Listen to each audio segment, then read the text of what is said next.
หนองล่องนะก็จะมีการเททองหล่อพระเจ้าเนอะหล่อเททองหล่อหลวงพระเจ้าก็ขอร่วมบุญกุศลด้วยกันในเมตตาบารมีธรรมอาจารย์ท่านพระมหาธีรพันธ์ธีรกิติประเด็นธรรม9ประโยคเจ้าคณะตำบลหนองล่องเจ้าวาดวัดต้นพึ่งฝากประกาศมาเนอะ13 มกรามีเพิ่มเติมแถมนายประสิทธิ์นางแสงวันโอ้พี่น้องห้วยทางมาถึงวันเลยแม่แสงวันก่อนนะเพิ่นมาถึงวันแล้วก็หอมถึงวันด้วยเจริญพรเจ้าจ้าแล้วก็มีนายประสิทธิ์นางแสงวันนะพ่อประสิทธิ์แม่แสงวันปัญญาห้วยทางตันไปหานายแก้วนายดอนนายสมแล้วก็นายแปลงห้วยทางโดยเนอะแถม1 ซองนะฮะนายวิชาญพลอยพันธ์นางพลอยพันธ์ปัญญาเด็กหญิงกนกลักษณ์ปัญญาอุทิศบุญคุณเจ้ากรรมในเวรเพราะเกิดแม่เกิดแถม1 ซองนะแล้วก็นายพิษณุกันนะพองนางพลอยพันธ์นะปัญญาก่อตันหา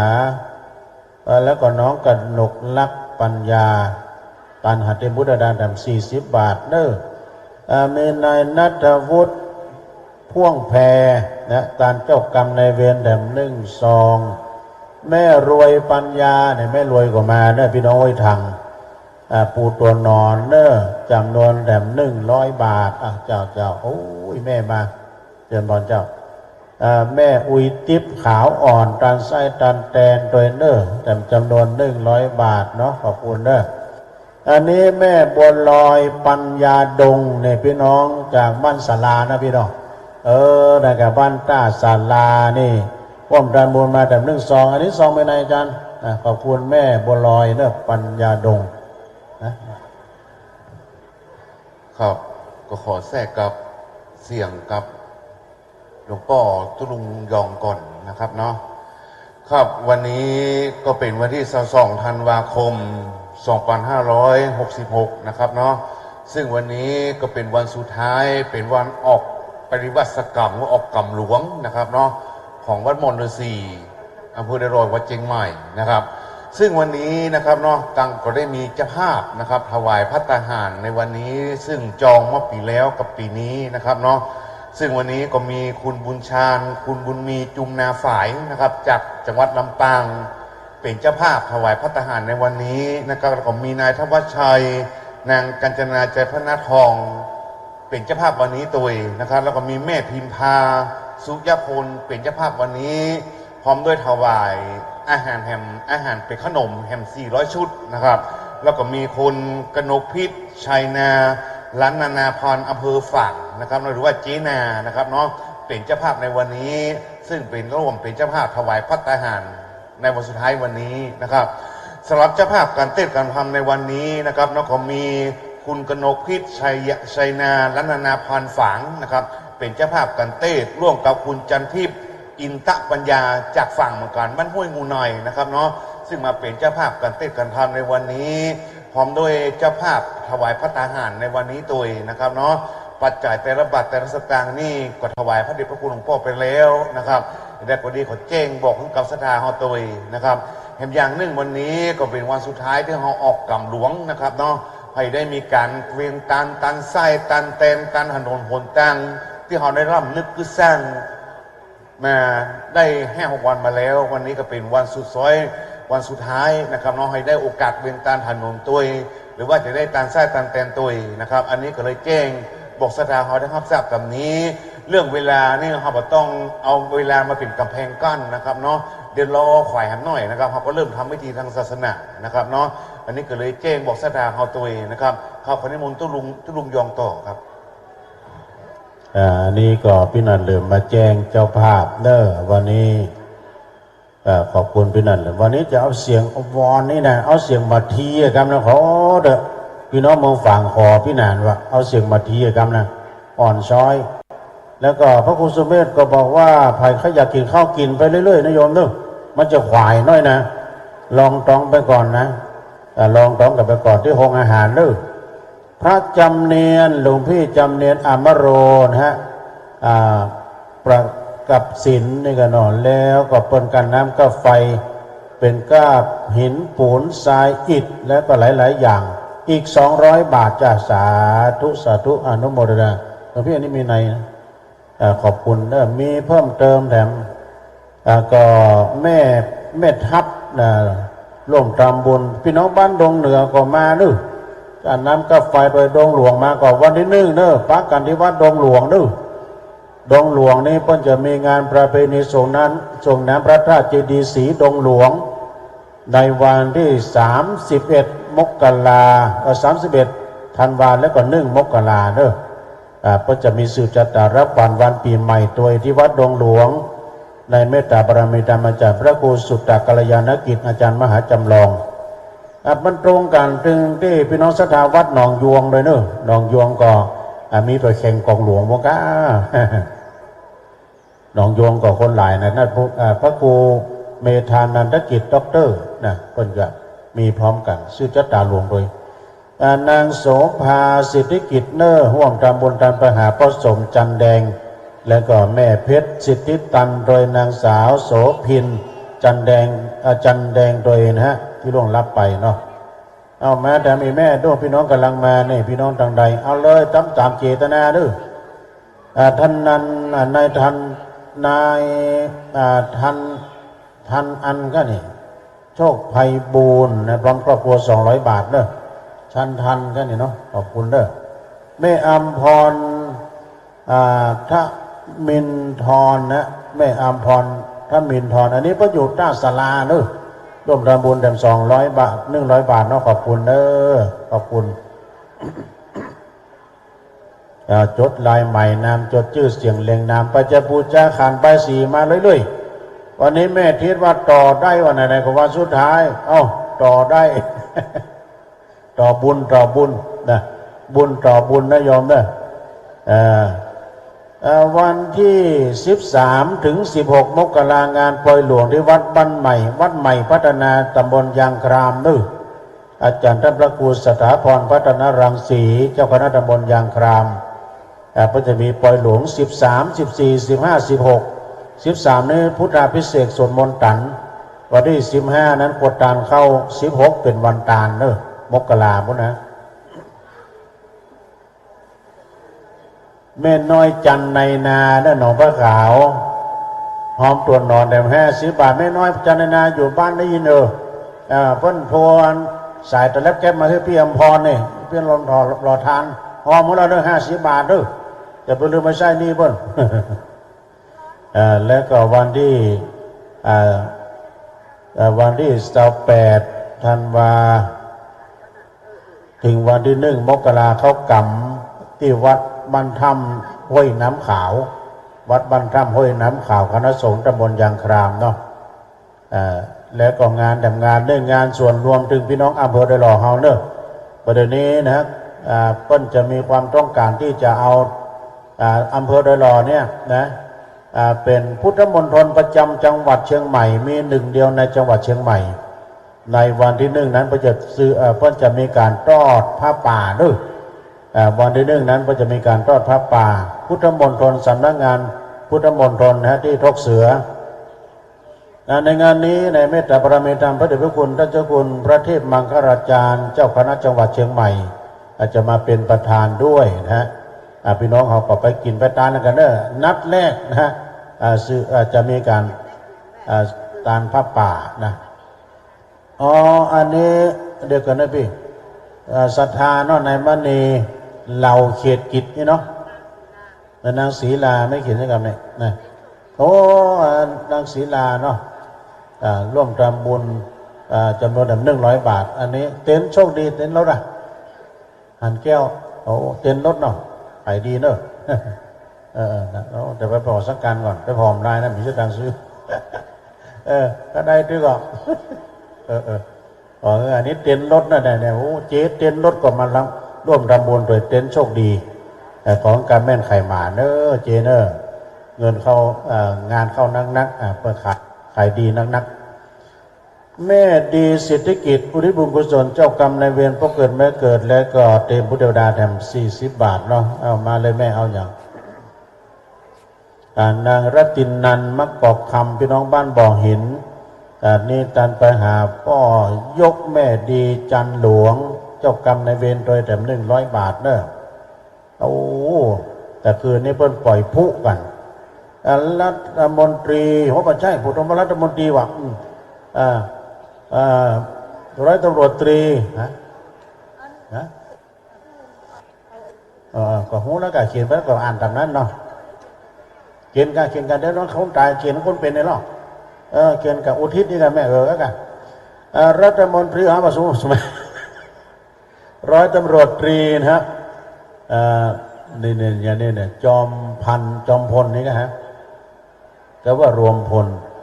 นางรัตินันท์นะฮะมันมะกอกคำปูตนอนสร้างถนนเลยนะการไปหาพ่อจันแม่ลองมะกอกคำจำนวน100 บาทเนาะอนุโมทนาเนอะถ้าเดินเริ่มสตังค์มาออกนะถ้าจะสลับไปนะในประพันธ์นะอีกอ่ะแม่เขียนอยู่บ้านได้เขียนบ้านได้กันในประพันธ์นางเทียมนะก้อนสุรินการไปหาแม่อุยตาอุดมใหม่นะแต่100 บาทเนาะแล้วก็มีนางสาวซาจิเอะนี่อลูมิเนียมไม่ใช่นะอะลิเขาก็เขียนมาพิษนี่อยู่มาเด้อสุมาเนี่ยไม่ใช่อลูมิเนียมเนี่ยนางสาวซาจิเอะอาลิมุละเนี่ยเพราะอลูมิเนียมมันไก่กันเป็นโยดวะเนี่ยอยู่มาเด้อปูตัวนอนเนี่ย100 บาทเนอะสาธุนะแต่พ่อเล่นว่ามาถือสาธุลุงเนอะ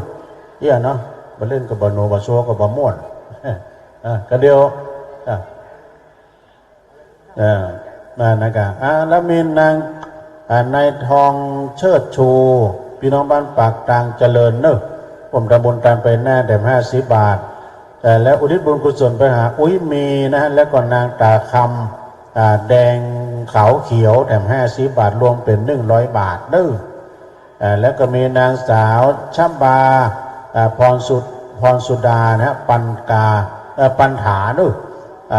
พี่น้องถวายทานไปหาเจ้ากรรมนายเวรแถม40 บาทท่านพระครูวิพาทวรคุณเด้อหลวงพ่อเฮาได้ร่วมทำบุญไปหาเทวบุตรเทวดาเจ้ากรรมนายเวรโดยจำนวน500 บาทขอกราบขอบคุณในเมตตาธรรมเด้อหลวงพ่อท่านพระครูวิพาทวรคุณนะวัดอรัญญวาสดงป่าหวายใกล้ๆนี่เองนายทองคำนางพินปันถาหรือว่าปันกาในการไปหาปู่แทนญาติแทนโดยเจ้ากรรมนายเวรโดยเดิม50 บาทแล้วก็มีนายเจตลินธรรมดานางสาววิไลลักษณ์สุภาสรพร้อมด้วยครอบครัวเนี่ยตามไปหาเทวบุตรเทวดาเจ้ากรรมนายเวรพวกเกิดมาเกิดแถม40 บาทเนาะอาจารย์เชื้อคงจะจดแล้วนะคุณแม่บุญวงดีนะจากพุ่นพระเจ้าเลื่อมนะตำบลหนองตองอำเภอหางดงเนาะจดเรียบร้อยเนาะปีหน้าเพิ่นจอง10,000นะ10,000นะปีหน้าเพิ่นจองอาหารแล้วแล้วหาวันนะหาวันให้เพิ่นกันนางนวลธรรมดาพร้อมด้วยครอบครัวลายมือเพิ่นงามกินตันไปหาแม่อุ้ยดีสมสิงห์คำป้อแก้วแม่มอยปันกาปันกาเด้อแล้วก็นางสายฝนกันที่ชัยในเป่งปันกานางติ๊บแก้วสุขนางธิดาหลวงทะลุป้อคำแม่แก้วนายจรูนนายจรันธรรมดาแล้วก็พร้อมด้วยถวายทานไปหาเทวบุตรเทวดาก็เกิดแม่เกิดเจ้ากรรมนายเวรนางปันทิศพรวอนโดยเนอจำ400 บาทเนอขอบคุณในครอบครัวของนางนวลธรรมดาอยู่บ้านใดไหมเขียนในการนอกจะได้ผู้พิกัดแม่นวลแม่นวลคอยนวลที่สวนลำไยเพลงเป็นม่วนแม่ฟองจันเขียวหนอเมื่อแม่ครูแม่ครูฟองจันร่วมรำบุญจากดอยน้อยแปลงถนนขึ้นพระใหญ่แต่1 ซองพี่น้องห้วยทรายเนาะ พี่น้องห้วยทรายเนี่ยโอ้อะไรอ๋อท่านพระครูนั่นเนาะแต่ท่านพระครูวิพาทวรกุลเนาะห้วยทรายนี่กว้างเนี่ยตุลุงเคยไปบินตบาทโอ้ยไปพบไปบ้านแม่แจ้อุ้ยแจ้เพิ่มบุญมาบุญนาอุ้ยแจ้อันนางอ่องลุงอนะพี่น้องไตกันน้ำกาไฟจำนวนแบบ100 บาทเด้อเอามาแถมวันนี้ท่านพระครูว่าฝ่ายน้อยเป็นอย่างเด้อวันนี้วันสุดท้ายประจัดการไส้ตันแตนแล้วจะตานตัวนอนมาอันในบรรจงนางยุพาวงบุญเรืองเด้อพี่น้องตนเห็นน้อยร่วมทำบุญแต่60 บาทนะฮะแล้วก็มีเพิ่มเติมแถมก็ใหม่มีอันนี้อุโมงค์ในเมืองเนอะอันนี้บ้านอุโมงค์ในเมืองปูตัวนอนโดยแม่ขันแก้วดวงศิริ100 บาทอุทิศบุญกุศลอาริยาหานวิริยะกิตติชัยเจ้ากรรมในเวรแล้วก็ในสุภลิตอีกนะแล้วก็มีนางสาวไอยาวีนะไอยาวินกันเนี่ยวัฒนาพันนิธรนะฮะนี่ก็แถม100 บาทเด้อขอบคุณเด้อแน่แม่ผาธนาเอาเด้อแล้วก็มีเพิ่มเติมแด่ครอบครัวของนนกิตินะบริจาคปูตัวนอนอีก100 บาทเนาะมาแม่แล้วก็มีแม่นางแดงขัดโขนไล่บกบงพร้อมครอบครัวเนี่ยตามไปหานายประทวนขัดโขน200 บาทตามไปหน้า100 บาทรวมเป็น300 บาทเด้อสาธุแล้วก็มีนางบัวแก้วดวงแก้วพร้อมครอบครัวอุตรนนถนนใหม่แต่100 บาทนะแม่เอาขอบคุณเด้ออายุวันโนสุขังบาลังใหม่มีนางอ่อนแก้วเนาะนางอ่อนแก้วและนายโอเก๋ออิเล็กสอนอีกอะทำบุญถวายทานประหารตัวป้อนนานดอกคำไหมเนาะแล้วก็แม่อุ้ยหมูอาจารย์สังวรพรหมเสนเลยเนาะและนายขยันนางสาววาสนาสุวรรณเลิศนะอยู่บ้านใด180 บาทบ้านใดไหมอยู่บ้านหยังแม่อยู่บ้านหยังเขาไม่ฟังเราเลยอ่ะลูกหนีเอาดื้อมันเสียงฮันเนาะมีสปะนะนางสาวระบบเสียงกับหูดีอะระบบเสียงไหนนางสาวแสงคำอินทจักรอุทิศบุญกุศลไปหาจ่าสิบตำรวจเดชนะอินทจักรโดยนะแล้วก็นายภาคินอินทจักร40 บาทเนอะนี่มีในเนอะเจริญพรจ้ะแล้วมีเพิ่มเติมแถมนะนางสาวแสงคำอินทจักรเนอะร่วมทำบุญเจ้ากรรมนายเวรบาทตามไว้ชำระนิสงฆ์ถึง40 บาทนะฮะนางสาวพานิตาพรหมมินโอ้พี่น้องนางสาวพานิตาพรหมมินจากแม่แตงบ้านแม่แตงแล้วก็อยู่พุ่นนะสันปะตองแล้วก็ตำบลอินทขินอำเภอแม่แตงเนี่ยมา3เจ้าแล้วนะ2-3 เจ้าเป็นเจ้าภาพใหญ่ตัวเองร่วมตำบลอีก500 บาทค่าน้ำค่าไฟนะแล้วก็แม่ทองคำพรหมมินก็มาโดยนางสาวแสงคำอินทจักรเนี่ยตันไปหาเจ้ากรรมในชำระนิสงฆ์40 บาทเนาะอันนี้มีในนะพี่นี่มีในแล้วก็มีนางมาลิบัวสังนะบ้านแม่เฮียมีจำนวนชำระนิสงฆ์แถม100 บาทเจ้าวันนี้เจ้าภาพการเทศน์ใหม่มีคุณโยมกนกพิษชัยนาร้านนานาพันธ์จากฝางแล้วก็โยมจันทิพย์อินทปัญญาเนอะจากเมืองฝางเหมือนกันเป็นเจ้าภาพการเทศน์ในวันนี้โดยคือวันสุดท้ายเนาะเดี๋ยวพ่อน้อยโมนขานกองขานเอาขานห้อนเลยไปพ่อก็จกออกให้นะเอาเลยเดี๋ยวมันจะเสี่ยงไปนะอย่างเสี่ยงทุกจะตังแม่ทองคำพรหมมินเนอร่วมทำบุญปูตัวหนอนอีก200 บาทยินดีเนอสอบต.เพนนะแสนสุขร่วมทำบุญถวายทานโอ้อันนี้ อบตเขาใจถึงนึกหอมนึ่งปันบาทเนี่ยปู่ตัวนอนนะขอบคุณนะโยมเพนโยมสอบตเพนแสนสุขนะ1,000 บาทโอ้แม่4,000ก็มาพอดีแล้วก็มีนางรอยพิมพ์บุญมานะนางรอยพิมพ์บุญมาพร้อมบุตรกันไปแน่100 บาทเนาะ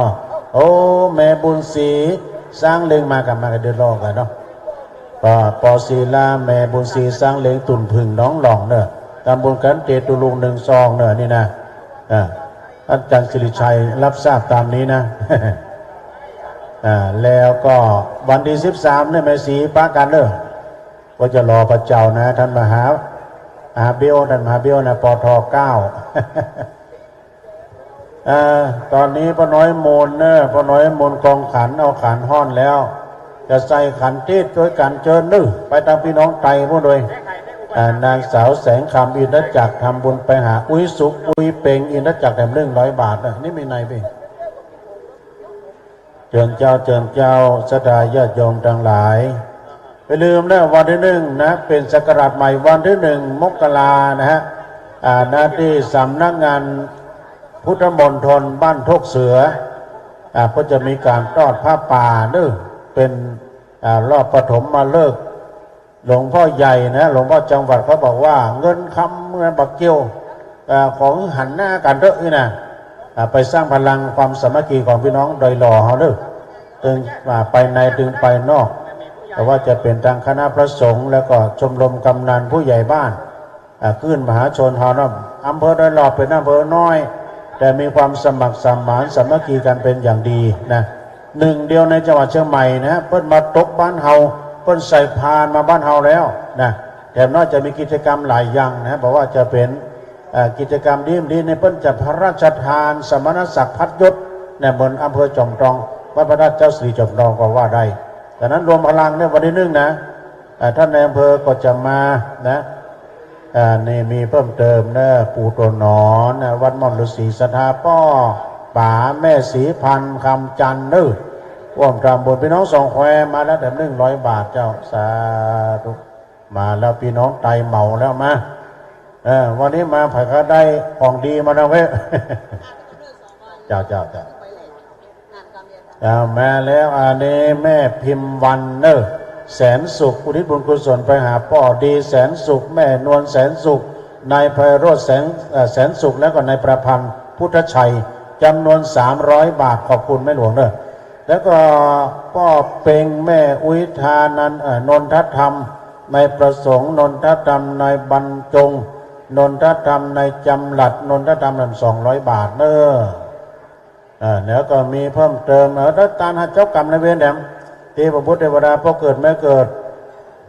แล้วก็ธาตุทั้ง4ดินน้ำไฟลมเลยดูตานบอกธาตุ4พุ่นนะปรากิเลน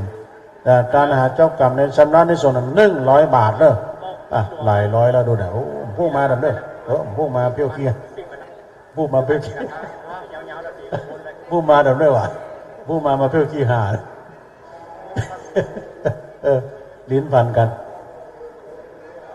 แม่มะลิวันนะนิโน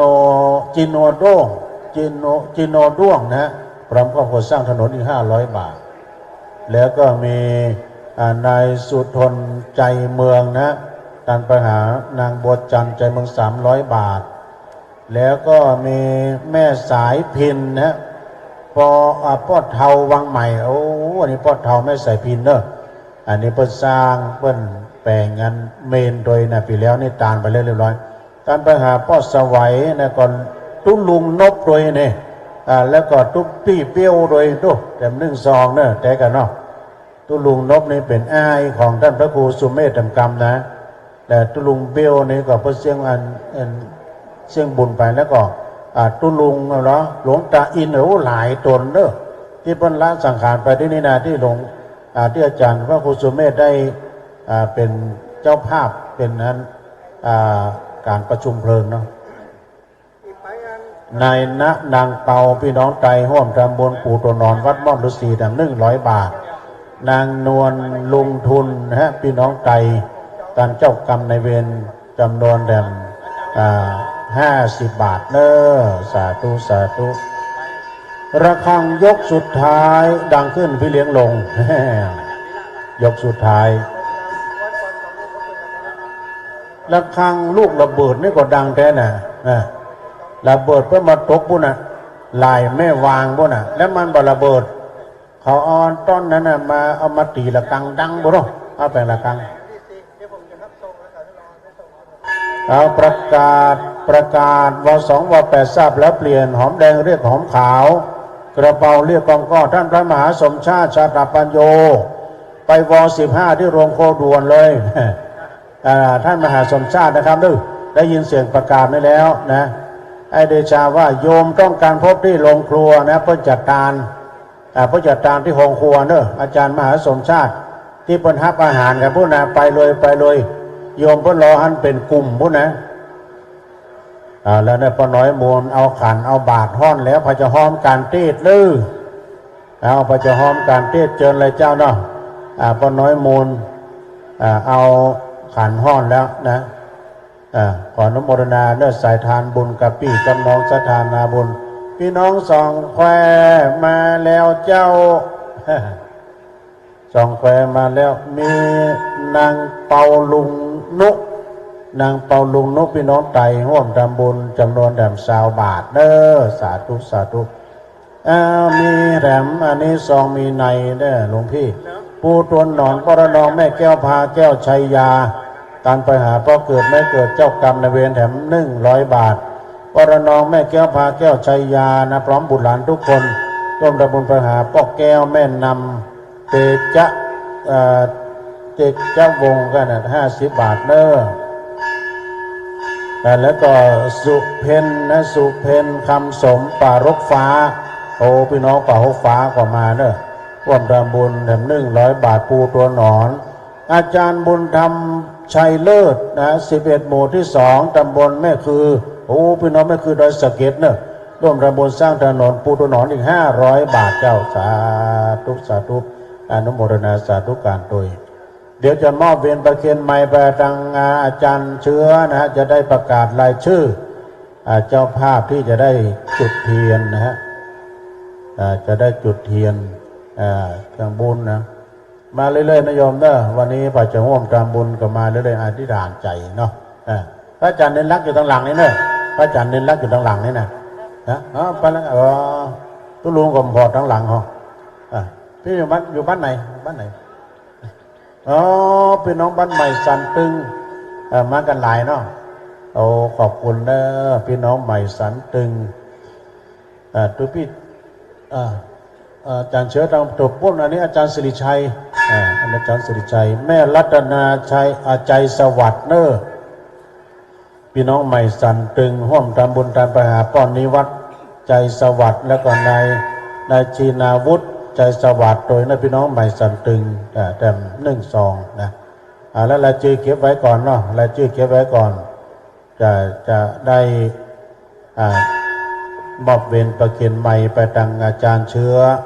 พงศกรธรรมจิตโพนะได้ประกาศรายชื่อเจ้าภาพก่อนนะครับนิมนต์นะครับอาจารย์ครับ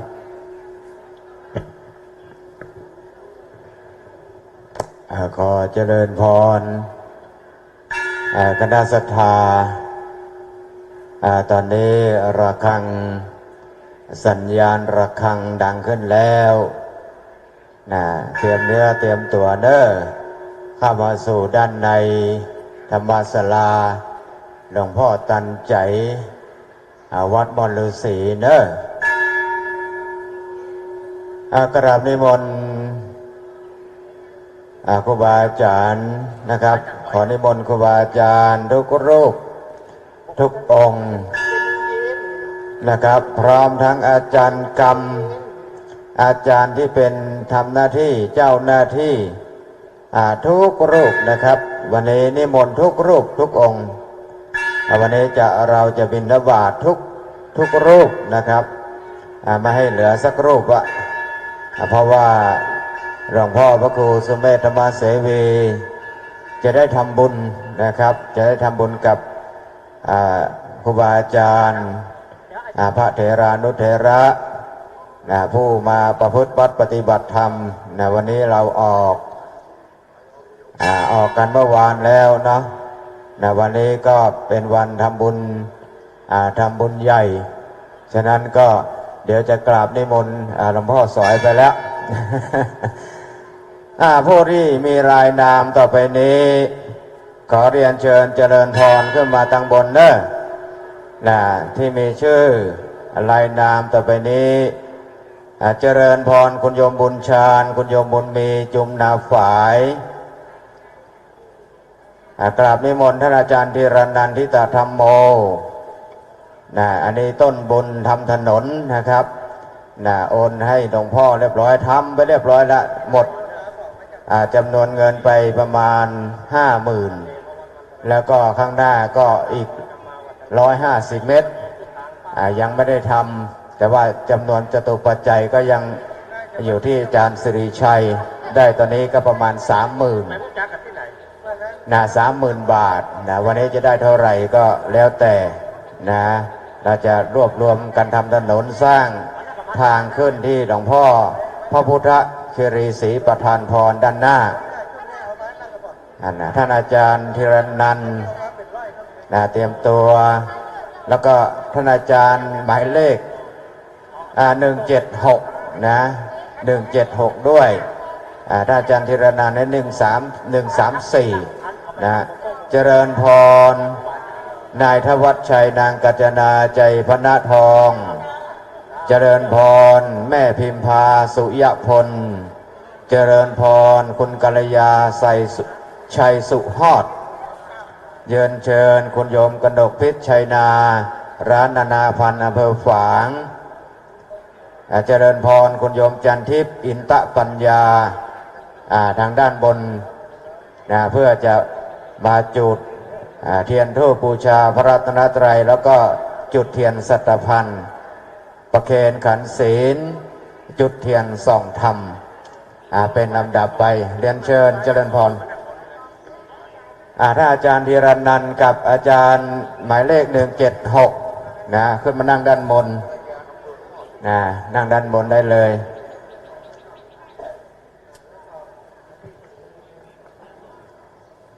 กราบนิมนต์หลวงพ่อสอยจันทโชโตดำเนินการทางด้านปกอาจารย์กรรมกราบนิมนต์ครับครับผมนิมนต์พระคุณเจ้าหลวงพ่อหลวงพี่หลวงลุงหลวงน้องหลวงอาหมดทุกหลวงนิมนต์นะครับนิมนต์มาพร้อมกันทำพิธีในภาคเช้าของวันสุดท้ายในวันนี้หรือบางรูปอาจจะไม่มาก็ไม่เป็นไรไม่ว่ากันแต่ต้องออกรับบิณฑบาตทุกรูปนะเพราะเจ้าวาดจะได้ทำบุญใส่บาตรกับพวกเราทั้งหลายนะถ้าใครไม่มาไม่ได้ไม่มาไม่ได้นะครับไม่มาแล้วจะได้เป็นไปไม่ได้ได้อย่างมันต้องเสียอย่างนิมนต์นะครับนิมนต์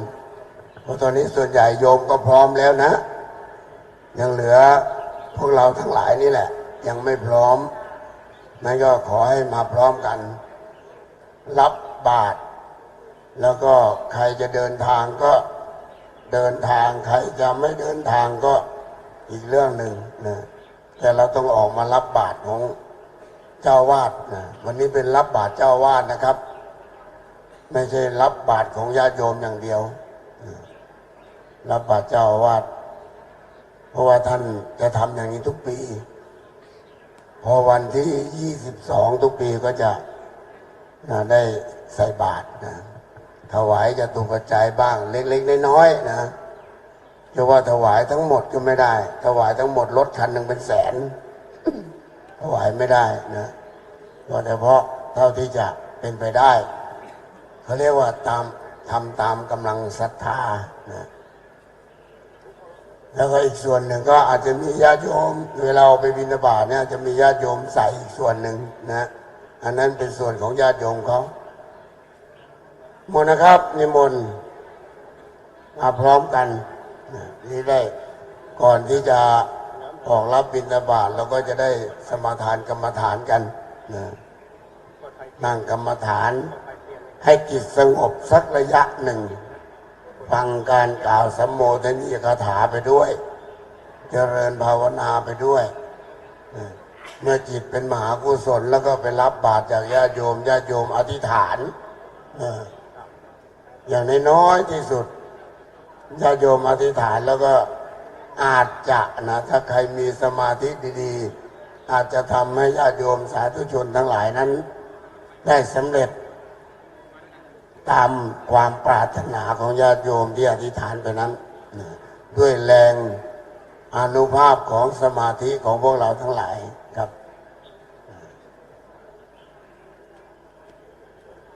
อ้าวส่วนใหญ่ก็พร้อมแล้วนะเราสมาทานกรรมฐานกัน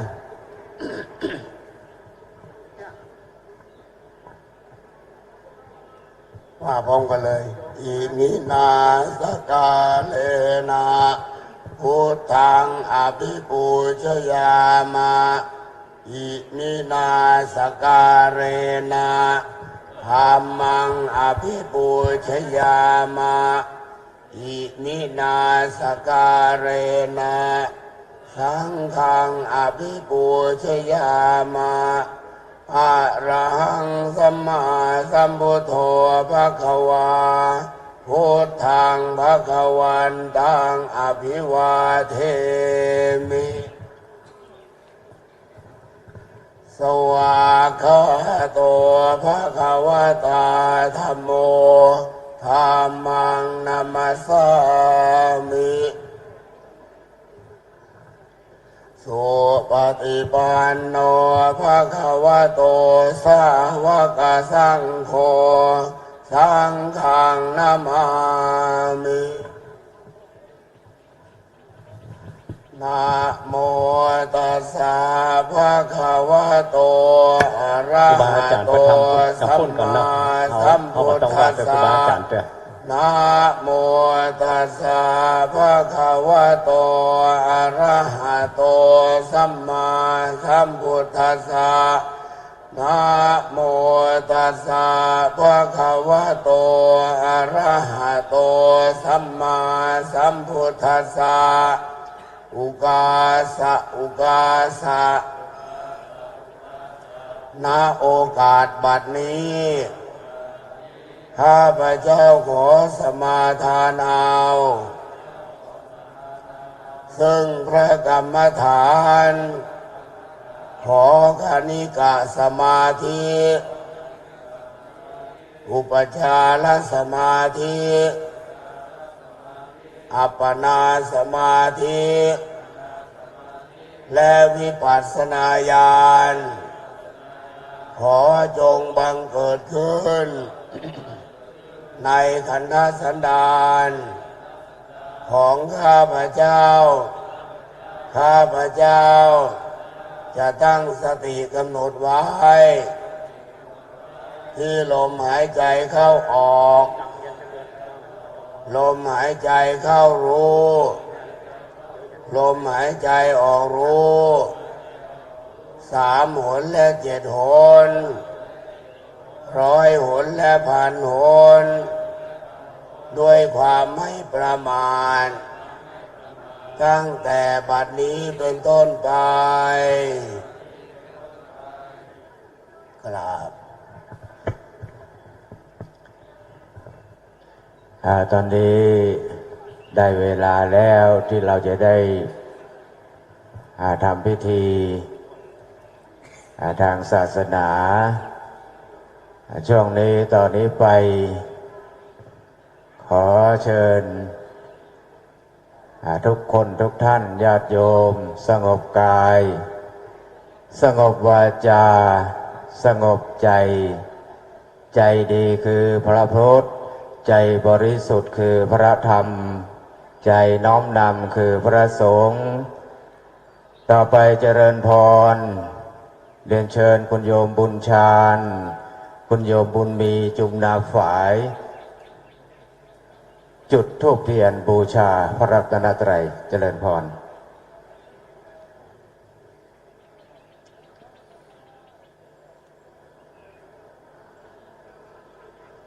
หลังจากจุดธูปเทียนบูชาพระรัตนตรัยทุกท่านที่ประกาศ จุดธูปเทียนธูปเทียนบูชาแล้วจุดธูปเทียนสัตพันธ์เรียบร้อยแล้วให้มารับของที่ระลึกจากพระเดชพระคุณหลวงพ่อพระครูสุเมธธรรมเสวี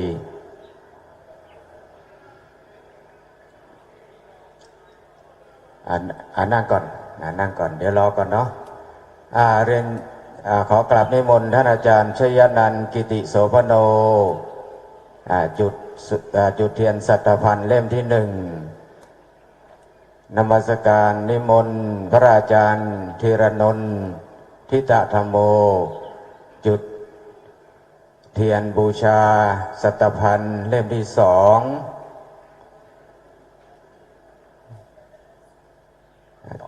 เจริญพรคุณโยมทวัชชัยคุณโยมกาญจนาใจพระณทองจุดเทียนเล่มที่สามเรียนเชิญเจริญพรคุณแม่พิมพาสุยพลจุดเทียนสัตพันธ์เล่มที่สี่เจริญพรคุณโยมกัลยาชัยสุฮอดจุดเทียนเล่มที่ห้าเจริญพรคุณโยมกนกพิชัยนาล้านนานาพันอำเภอฝางจุดเทียนเล่มที่หก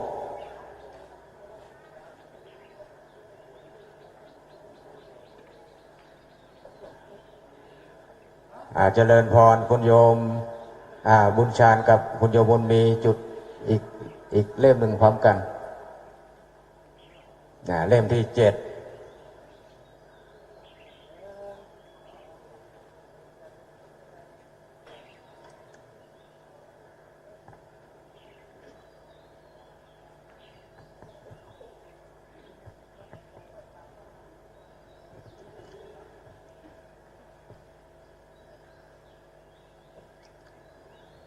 หมดหรือยังคุณโยมบุญชาญอีกเล่มหนึ่งใช่ไหม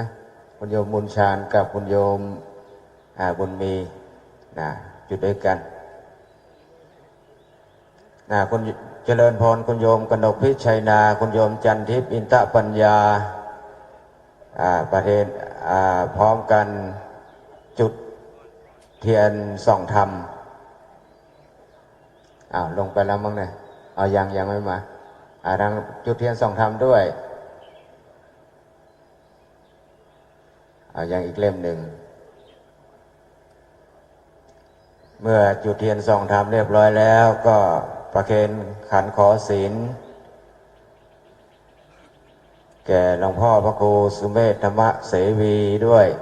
พร้อมกันเลย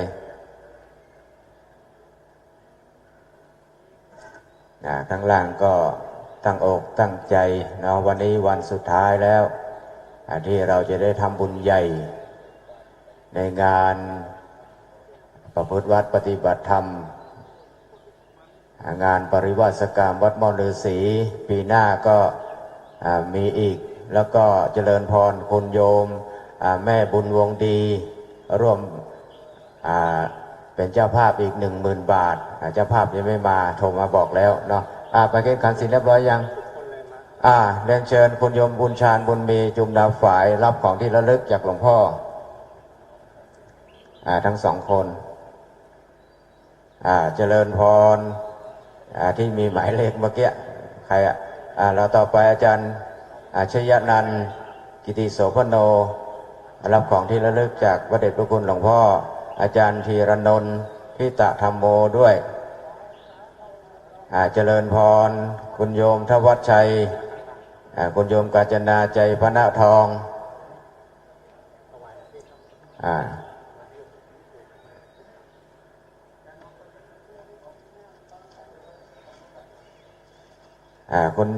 คุณแม่พิมพาสุยพล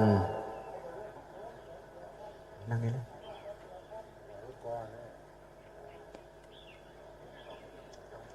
คุณโยมกนกพิชัยนา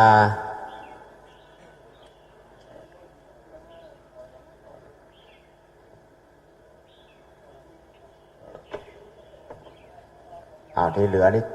แจกเลยหลวงพ่อแจกหมดเลยองค์เนี้ยทั้งหมดเนี่ยเอาเนาะ ไม่ให้เหลือทั้งหมดเลยที่เหลือรับหลวงพ่อหมดเหมาเลยเอานี่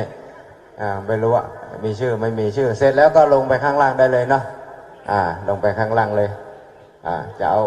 าไหนเลือกได้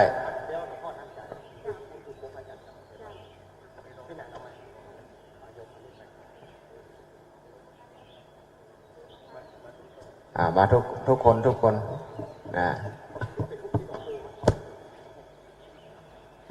รับแล้วก็เดินไปนั่งข้างล่างได้เลยเดี๋ยวจะได้ทำพิธี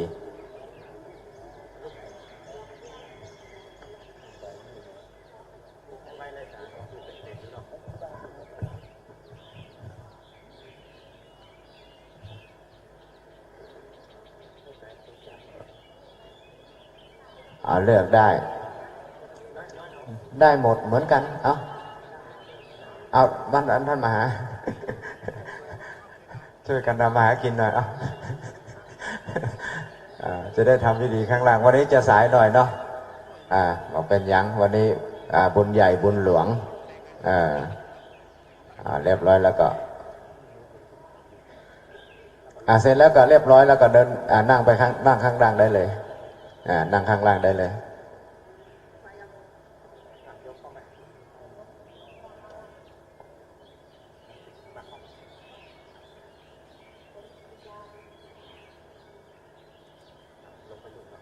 ไปนั่งข้างล่างเด้อ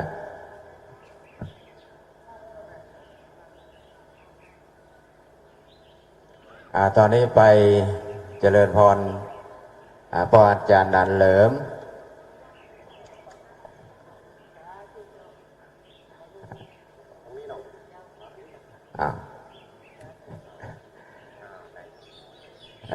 ต้องเอาไปบูชาเด้อไปไว้ที่บ้านเป็นสิริมงคลตอนนี้ไปเจริญพรพ่ออาจารย์นันเหลิมดำเนินการไหว้พระสมาทานศีลอาราธนาธรรมฟังการบรรยายธรรมวันนี้เขาจะถวายถนนเด้ออาจารย์ธีรนันท์ธีรนนท์ทิตาธรรมโมเป็นต้นบุญตัวพระเจ้าประสงค์ในที่มาเข้าปฏิวัติร่วมกันเสี่ยงจตุปัจจัยประมาณ 50,000 กว่าบาทแล้วก็จะมีทั้งหน้าต่อไปแหมเนาะเจริญพรครับเมื่อสักครู่ผมแล้วเราจะภาพนั่งที่เดิมก่อนนะครับเนาะเพื่อพึ่งจุดเทียนนะครับ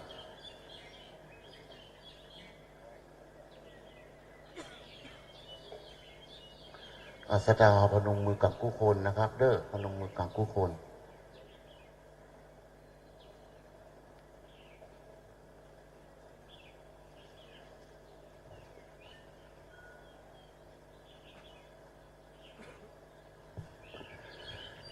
ครับเมื่อพร้อมแล้วก็ขอเรียนเชิญกราบ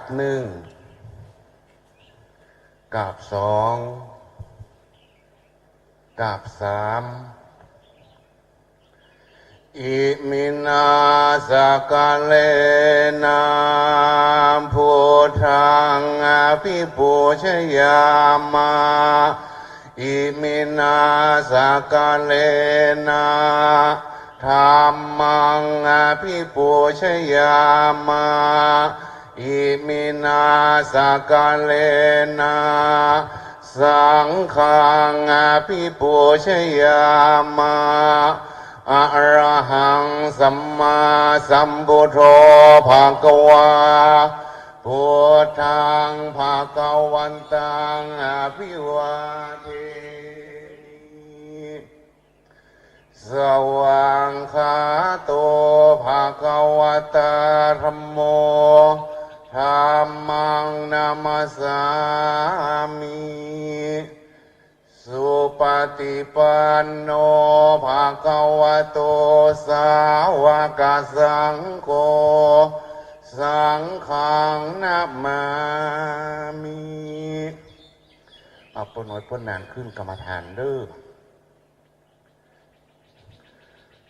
สา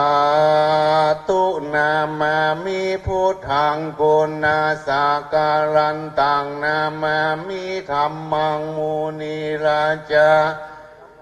นามามิสังฆังมุนีราชาสาวกังนามามิกัมมาทานังนิพพานามังโกเตสะกังอัญจายโยโนมายาธาปะเลยาธาโมราเหยาธาอาโกสาเลเยมะยังพุทธาธรรมาสังฆกัมมาทานังกัมมาทานากาจาริยาสังฆาเตสุปัญจารตาเนสุอาติเตวะปัญจุปันเนวะอาวิวายาทิวาระโหวากาเยยาวามานัสสาวะปามาตังวาอากาละวังวาอากาสิมหาติสวายาธาธรรมังปาติกาโลมาเตสังโนติรันตานาปัญจกังอนุกัมปังอุปาตายะอาจายังอัญจายะโตปาติกันหาตุขามันตุสัพพังขามันตุโน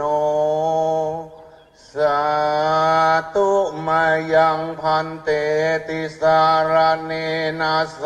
หปัญจศีรานิยจามะตุติยัมปิมายังพันเต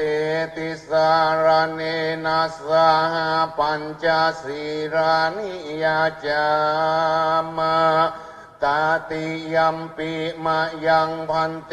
ติสารเนนะสหปัญจศีรานิจามะนะโมตัสสะภะคะวะโตอะระหะโตสัมมาสัมพุทธัสสะนะโมตัสสะภะคะวะโตอะระหะโตสัมมาสัมพุทธัสสะนะโมตัสสะภะคะวะโตอะระหะโตสัมมาสัมพุทธัสสะนะโมตัสสะภะคะวะโตอะระหะโตสัมมาสัมพุทธัสสะนะโมตัสสะภะคะวะโตอะระหะโตสัมมาสัมพุทธัสสะนะโมตัสสะภะคะวะโตอะระหะโตสัมมาสัมพุทธัสสะพุทธังสรณังคัจฉามิพุทธังสรณังคัจฉามิธัมมังสรณังคัจฉามิธัมมังสรณังคัจฉามิสังฆังสรณังคัจฉามิสังฆังสรณังคัจฉามิตุติยัมปิพุทธังสรณังคัจฉามิตุติยัมปิพุทธังสรณังคัจฉามิตุติยัมปิธัมมังสรณังคัจฉามิปิธัมมังสรณังคัจฉามิตุติยัมปิสังฆังสรณังคัจฉามิตุติยัมปิสังฆังสรณังคัจฉามิตติยัมปิพุทธังสรณังคัจฉามิตติยัมปิพุทธังสรณังคัจฉามิตติยัมปิธัมมังสรณังคัจฉามิตติยัมปิธัมมังสรณังคัจฉามิตติยัมปิสังฆังสรณังคัจฉามิตติยัมปิสังฆังสรณังคัจฉามิติสรณะกามนังนิตติตามะพันเตปานาติปาตาเวรมณีสิกขาปตังสมาธิยามิปานาติปาตาเวรมณีสิกขาปตังสมาธิยามิอะตินาตนาเวรมณีสิกขาปตังสมาธิยามิอะตินาตนาเวรมณีสิกขาปตังสมาธิยามิกาเมสุมิจจาจาราเวรมณีสิกขาปตังสมาธิยามิกา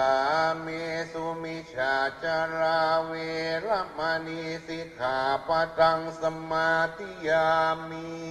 มุสาวาตาเวรมณีสิกขาปตังสมาธิยามิมุสาวาตาเวรมณีสิก ปะตังสมาธิยามิ สุราเมรยะมัชฌะปมาทฐานาเวรมณีสิกขาปตังสมาธิยามิ สุราเมรยะมัชฌะปมาตฐานาเวรมณีสิกขาปะตังสมาธิยามิ อิมานิปัญจสิกขาปตานิสีเลนะสุขติงยันติสีเลนะโอคสัมปทาสีเลนะนิพุติงยันติตัสมาสีลังวิโสตะเย สาธุสาธุสาธุโอมมุเรยอันว่าพระศาสดาตนยศยิ่งหูแจ้งสิ่งในยธรรมบุพกรรมมีมากสั่งวิภาคนานาทำอันใดอันตัดอันสอนเป็นกองแห่งนักปราศธาผู้ฆ่าทั้งหลายก็ขออันราธนาฟังสาธุอนุกรรมปิมังปะชังอาราธนังกะโลมา นะโมตัสสะภะคะวะโต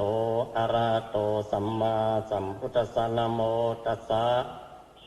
ภะคะวะโตอะระหะโตสัมมาสัมพุทธัสสะนะโมตัสสะภะคะวะโตอะระหะโตสัมมา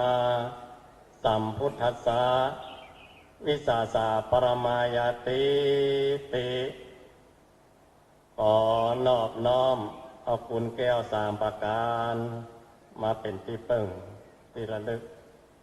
กราบคารวะครูบาอาจารย์ทุกรูปในที่นี้เจริญพรคณะสัตยาญาติโยมทุกคนเอามือลงเนาะวันนี้เป็นวันสุดท้ายของการประพฤติวัดเข้ากรรมที่วัดม่อนฤาษีแห่งนี้โอ้กว่าจะเป็นการเป็นงานมาได้เนาะปีนี้พระเจ้าพระเนรในวัดในวานี่พร้อมกับคณะสัตยาในหมู่บ้าน3 หมู่บ้านจัดงาน3 เตื้อติดกันตั้งแต่กฐินของวัดตัวเก่ามาครั้งที่1และครั้งที่2มาก็กฐินของท่านนายกจัดกฐินตกข้างกับวัดกวาทั่วเชียงใหม่นะวัดม่อนฤาษีเป็นเจ้าตี้เป็นไปรษณีย์บุญให้กับคณะสัตยาทั้งหลายขอวัดหอวานและครั้งที่3ครั้งนี้2 ครั้งก่อนยังงานวันเดียวและครั้งนี้งานมันเฟื้อเนาะตั้งแต่12 ถึง 22ครูบาอาจารย์ได้มาประพฤติวัดปฏิบัติธรรมได้ตั้งวินัยได้เป็นธรรมะและคณะสัตยาทั้งหลายมาก็ลุกอุปถากครูบาอาจารย์ถวายข้าวปลาอาหารอุปถัมภ์ทั้งเจ้าทั้งเพนทั้งน้ำปันนะเครื่องใจไม่ซ้อยอย่างทุกอย่างแม้แต่เปิดน้ำจอกทีเดียวมันก็ถ้าอูตามภาษาบ้านๆแล้วก็มันก็เป็นเงินเป็นทองมันกลับไปมันเสี่ยงแล้วก็เปิดไฟแป๊กแสงสว่างเกิดจัดตุปัจจัยเงินทองนี่มาจากไหนก็มาจากศรัทธาที่มากินมาตาลครับเป็นเจ้าภาพพอดีอย่างทุกปีนะที่ใส่จีวรกักๆเป็นนั่งบนแท่นกับทุกปีหันตัว1 เบอร์ 176นั้นเป็นได้จวนศรัทธามาถวายจัตุปัจจัยทรงมาตั้งโทรศัพท์นับกิ้งก้องถึงแล้วแต่ทุกปีนี่เพิ่นหันเพิ่นเตียวมานี่เนาะครับข้าวต้มครับอย่าลงมานี่ที่นี่มันบัดสะดวกนะที่ตรงนี้เขาเป็นตู้หลวงได้เนาะเขาพอบ่ออกอ่ะเขาก็ไปปอทั้งพุ่นทั้งที่พอตู้เจ้าบันเดินบัดสะดวกก็ได้เนาะ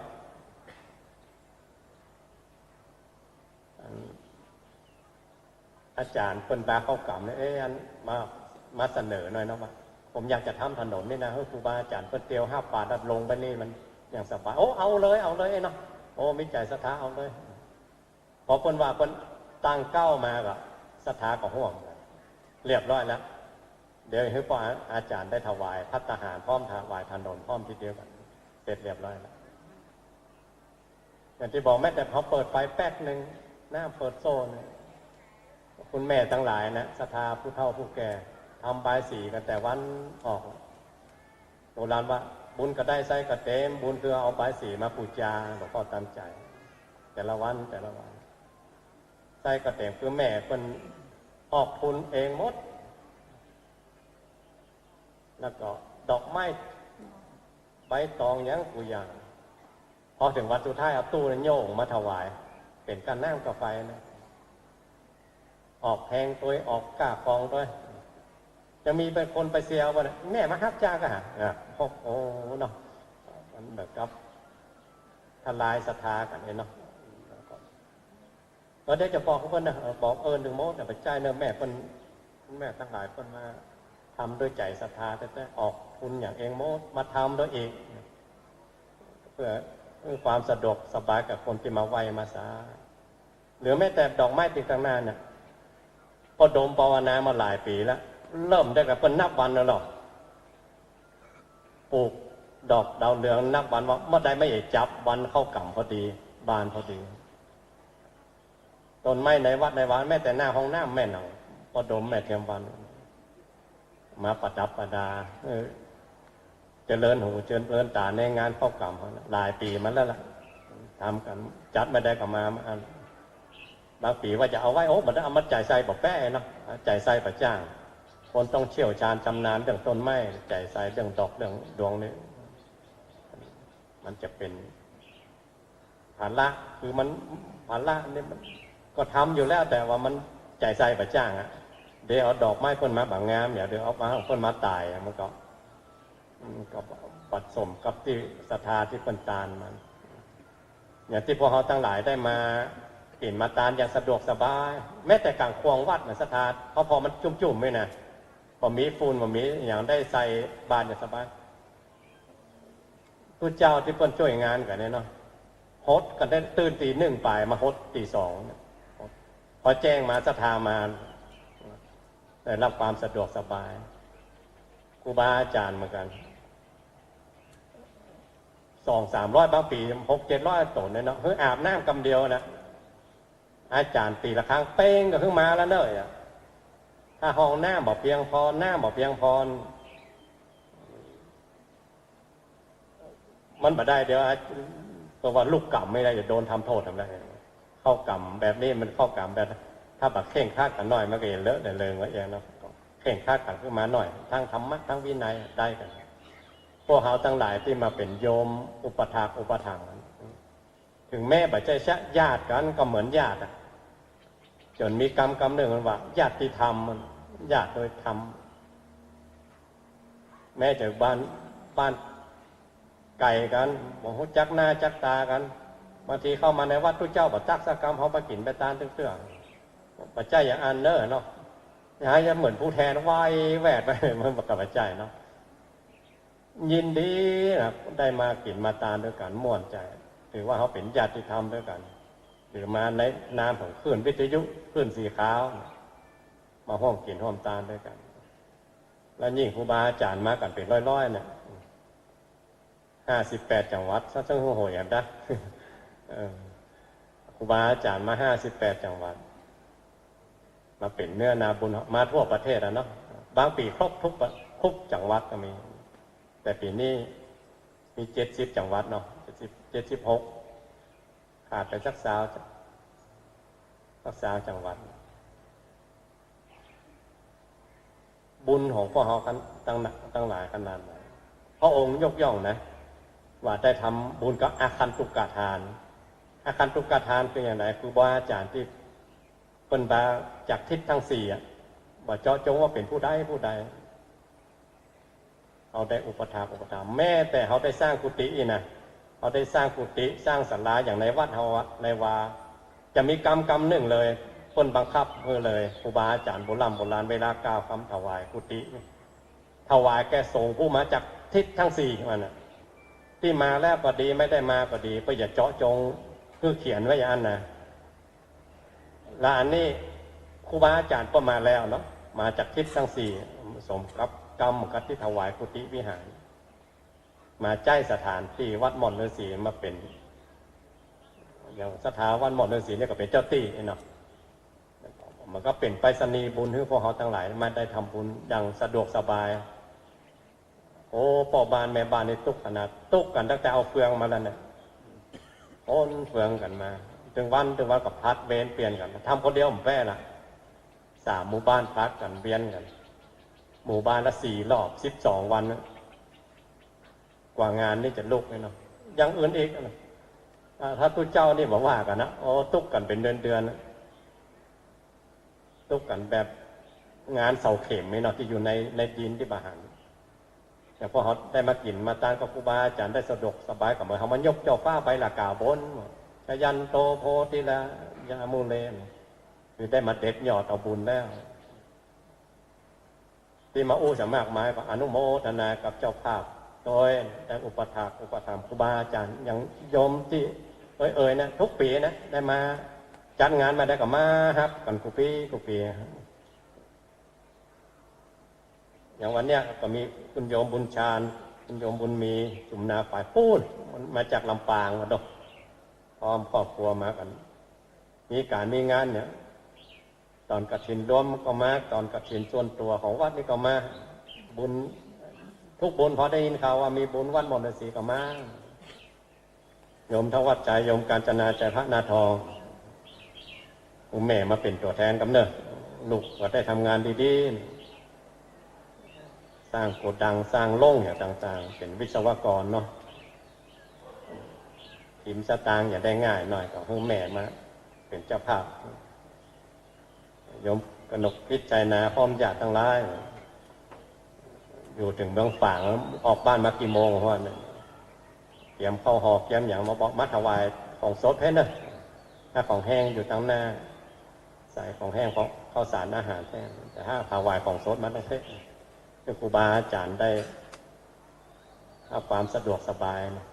วันนี้แม่บ้านพ่อบ้านก็ทำอาหารนักเพื่อขยมเนอะนะบวกไปสักกี่ปันกี่หมื่นของเขาบวกเข้าไปสักอันได้กินอิ่มกินเต็มเป็นขยมตัวเจ้าเนาะครูบาอาจารย์ก็ฉันแล้วอุปโลกแล้วพิจารณาแล้วพวกเขาต่างหลายก็ไปขยมเป็นมรรคละเป็นมงคลกับตนกับตัวโยมพิมพาสุกพลโยมกัลยาใสสุโยมอยู่หอดปุ่นได้มาทำบุญกุปีพอถึงวันสุดท้ายนะครับครูบาอาจารย์บริสุทธิ์พุทธปองวันนี้นะบริสุทธิ์ด้วยศีลมาชำระศีลถูกต้องให้บริสุทธิ์เป็นเนื้อนาบุญนึงพวกเขาทั้งหลายได้เอ่ยชื่อก็ดีบ่ได้เอ่ยชื่อก็ดีนะอนุโมทนากันทุกคน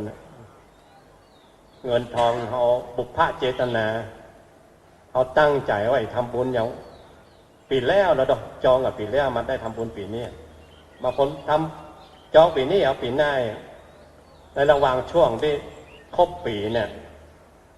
บุญอย่าคุ้มครองรักษาพวกเขาตั้งหลายไปไหนก็ปลอดภัยนี่มากล้าขึ้นบุญบุพเพเจตนาตัวเนี้ยจะอูจะจ้าจะย่างจะเตี้ยวจะขึ้นอย่างมันเป็นบุญประตูประเสียงทำมากล้าขายได้กำไรมากระยอดสตางค์อันนี้บุญเลยได้ทำบุญกับครูบาอาจารย์ปีหน้ากันนะมูลเจตนาเดี๋ยวนี้ในขณะที่เขาจะทำเนี่ยหน่วงปิติหน่วงจิตหน่วงใจที่อันเป็นบุญจุ่มอกจุ่มใจม่วนใจจุ่มใจนึกได้ทำบุญกับครูบาอาจารย์กับภาพเราเนี่ยได้อูทุกวันเนาะก็ของภาพเราเนี่ยติดตาตรึงใจภาษาทุเจ้าบนว่าเป็นอุกหานิมิตขึ้นมาในใจทั้งเสียงทั้งภาพเลยเนาะภาพครูบาอาจารย์เสียงฮือปอนสูงยิ่งแล้วนะพระองค์ถึงยกเพื่อเป็นกรรมฐานได้ว่านะเป็นสังขานุสติเป็นจาคานุสติอย่างเนี้ยเป็นที่เปิ้งเป็นที่ระลึกเป็นที่ยึดที่เหนี่ยวเป็นอริยทรัพย์ภายในเขาจะไปกินลมชมวิวแอลทะเลแอลภูเขาอย่างภาพสวยภาพงามยินดีบันเทิงใจในสิ่งที่เขาหันสิ่งที่เขาได้หู้ได้หันไปแอลมันก็ม่วนในโลกนี้เท่านั้นชั่วข้างชั่วคราวต่อที่ตาหันหูได้ยินนึกว่าม่วนก็ต้องอ่านแต่ถ้าอู้ถึงระดับธรรมะเนี่ยถ้ากึศอย่างนั้นหันอย่างนั้นเพราะว่าใจฟุ้งซ่านเปลี่ยนทุกข์ทุกข์มีตรงนี้ก็ไปเปลี่ยนไปหาปุ้นเปลี่ยนปุ้นไปนะมันหมายใจทุกข์มันหมายใจดับมันเปลี่ยนแต่เปลี่ยนไปเปลี่ยนมา แต่ถ้ามาหันภาพครูบาอาจารย์ได้ยินเสียงธรรมะได้ยินเสียงครูบาอาจารย์ได้สวดมนต์สาธยายธรรมเนี่ยเสียงนี่เป็นเสียงมังคละเสียงมงคลหรอกเข้าไปในจิตในใจเหมือนความมืดมันอยู่ไหนแสงสว่างมันมีนะแสงสว่างอยู่ไหนมืดมันก็มีนี่บุญอยู่ที่ไหนนะอันชื่อเป็นมงคลความเป็นอัปมงคลหรือความบดีบัดดามันก็หายไปนะโดยอำนาจคุณเกียรติสามประการวันนี้ก็ขออนุโมทนาครับทุกปีที่ได้เป็นผู้นำบุญสร้างถนนปูตัวนอนถวายนำครูบาอาจารย์นำภิกษุเจ้าทั้งหลายเอาแหงเขาแหลก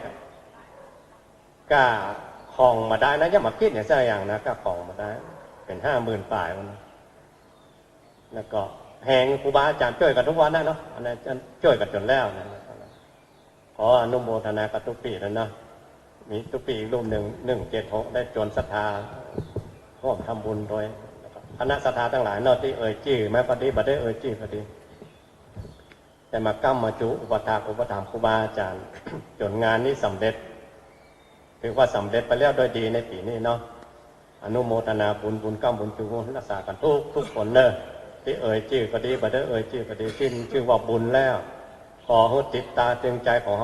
าทั้งหลายเป็นอภลักษณ์ภาคัตเจตนาบุญไหวพระสวดมนต์มาเจ้ามาแรงของภาพนี้แต่ปกป้องคุ้มครองรักษาให้มากล้าขึ้นกันทุกคนสัพพะพุทธานุภาเวนะโดยอนุภาพของพระพุทธเจ้าสัพพะธรรมานุภาเวนะโดยอนุภาพของพระธรรมเจ้า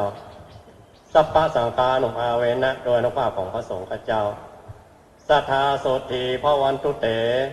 ก็ขอความสุขสวัสดีทั้งหลายจงมีแก่คณะศรัทธาสมณศรัทธาทุกคนสาธุสาธุสาธุครับก่อนจะได้โอกาสยงข้าพเจ้านะครับเนาะวันนี้ก็เป็นวันออกปฏิวัติกรรมออกกรรมหลวงนะครับเนาะทางหลวงพ่อก็ได้ปุณณอาจารย์ได้โอกาสเว้นตามถนนพร้อมลวดเวียนตันไส้ตันเต็มก็ดีนะครับเนาะที่เราได้กินของทรงห้องโกเป็นบาปเป็นกรรมเหมือนกันนะครับเนาะเพื่อได้โอกาสเวียนตันไส้ตันเต็มตัวเองนะครับครับท่านประธานพ่อน้อยถือขันไว้ตัวเองนะครับเด้อ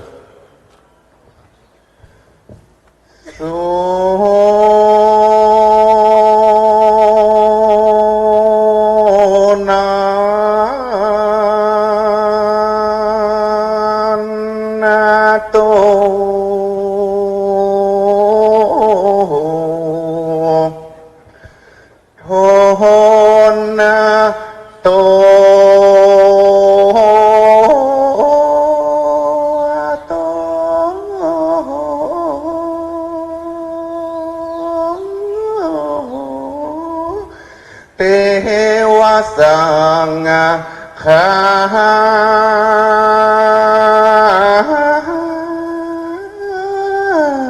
โย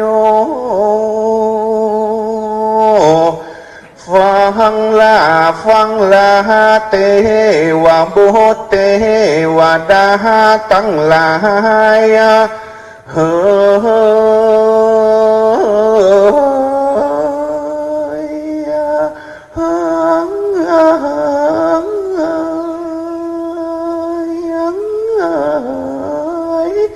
ทุกหมู่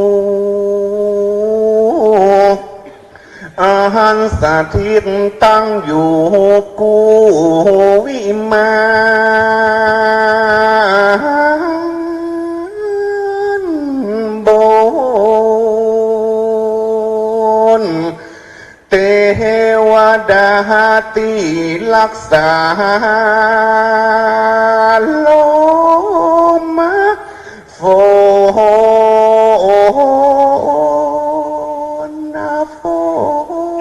นอากาศหนักกว้างเทวดาตนรักษาหลวงปู่ฤาษีวัดมนฤาษีตาตั้งพระสัตว์เจ้าเจ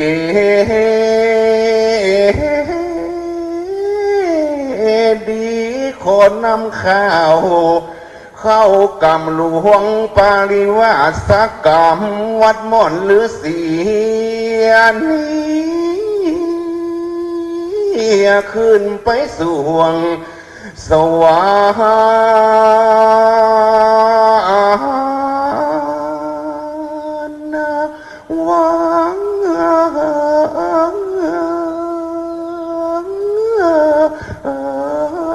ไปกับเต้ามัขวานตนเป็นใหญ่บนสวรรค์แหล่งอะไร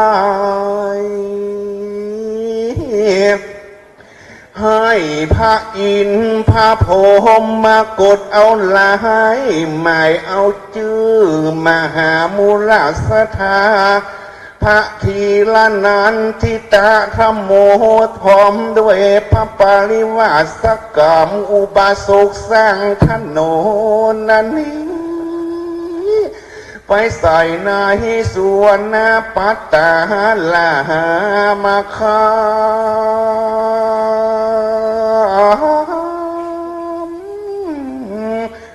งามจูตนจูคนแดดเตอ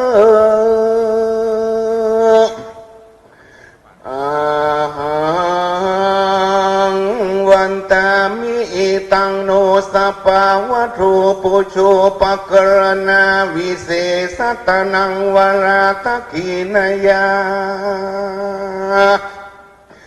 กายตอนเลวจีตอนเลมโนตอนเลสันจิจปมาเตนวาสันจิจปมาเตนวากายกัมเมนวาวจีกัมเมนวาอาติตาโตสังปัญจุปนาโตสังสปังโตสังขมันตุโนสาตุโอกาสะขะแดสัพพะเยื่องอันเป็นเครื่องของตานสหบริวารต่างตั้งหลายมูลหมู่อันนำมาตั้งอยู่ไว้นานาอันมหามุราสธาผู้ฆ่าตั้งหลาย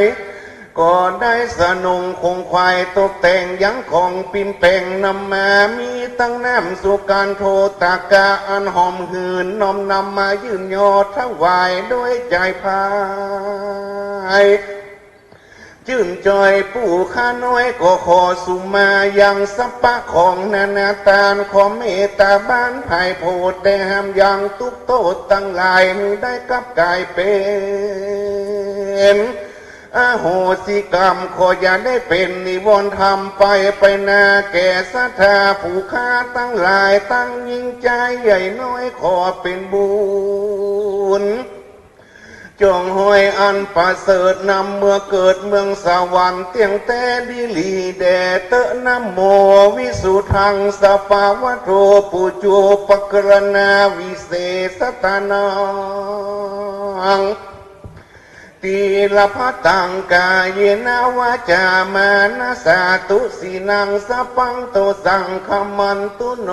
สาตุโอกาสาข้าเดชพระรัตนาท่านลายผ่านแผ่วผ่าเกี่ยวเจ้าตั้งสามประการในที่คากาและวันนี้ก็เป็นวันปูจูปกรณาลักษณะบากาพระคบาศาสนาโกดมบโลกโลกิจายังพงที่บานสะเตืองเลืองเลือเพื่อได้กระทำยังตาณปาลมีศีลปาลมีภาวนาปาลมีไปเป็นยอดขอดไว้กับตนกับตัวทุกภาวะจัดจะใจตลับได้จุจอดลอดถึงโลกิยะโลกุตละมีมักกะปละนิพพานเจ้าเป็นเขตเหตุนั้นหมายมีพระอาจารย์ทีละนันทิตาธรรมโมก็เป็นเก่าก็ได้สร้างถนนหนตังเป็นตาลพร้อมด้วยศรัทธาตั้งหลาย บ่เต้าแต่นั้นหมายมีอุปาสกะคุณบุญชาญบุญคุณบุญมีจุมนาฝ่ายในธรรมชัยนางกัญจนาใจพระทองแม่พิมพาสุยพลคุณกันและยาสายสู่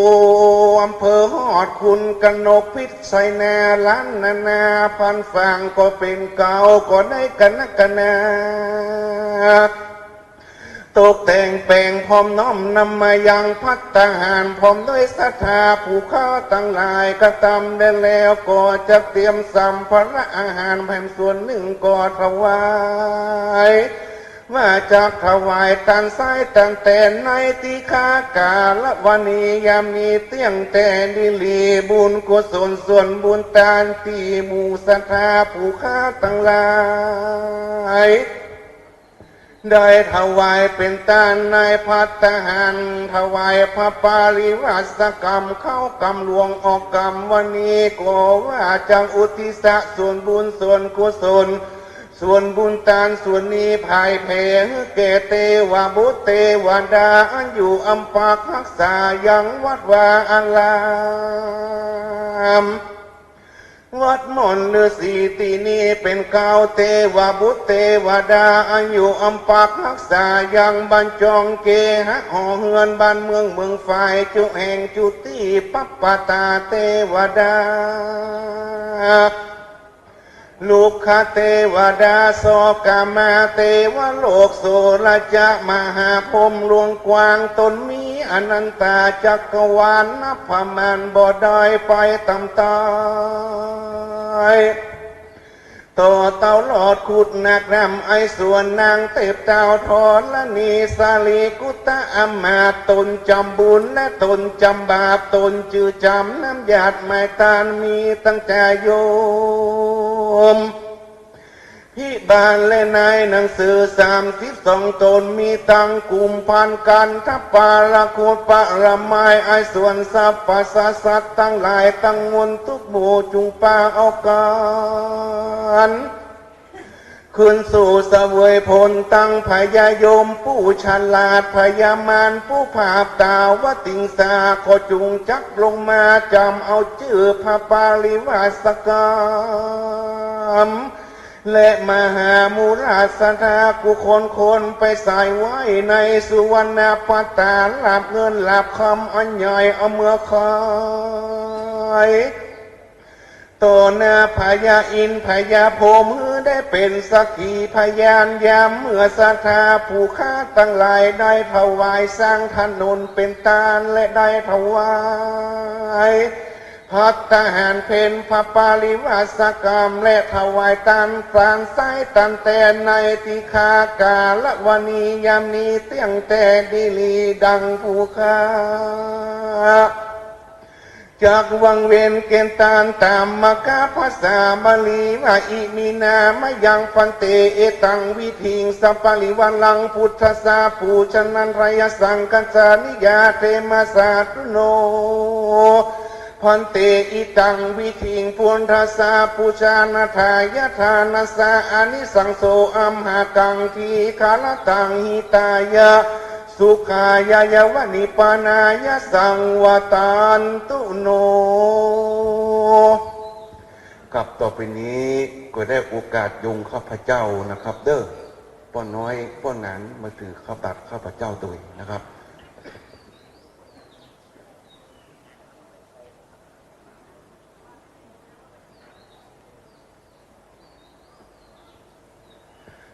สาธุอิมังโวตานาปินดาตานังติลาตานานังสักกาจังเตมาปูเจ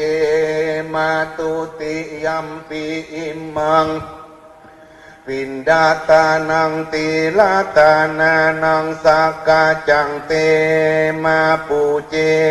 มาตาติยัมปีอิมังโอตานาปินดาตานัง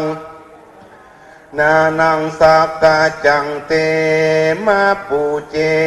มาติคาลตังอัตตายาหิตายาสุขายายาวะยะสังวตันตุโน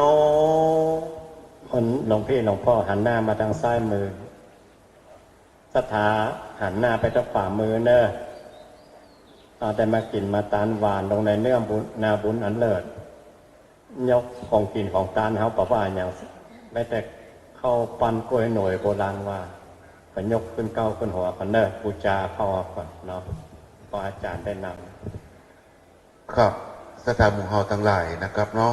ก่อนจะยงโอกาสยงเข้าบาตรนะครับเดี๋ยวตัวข้าเจ้า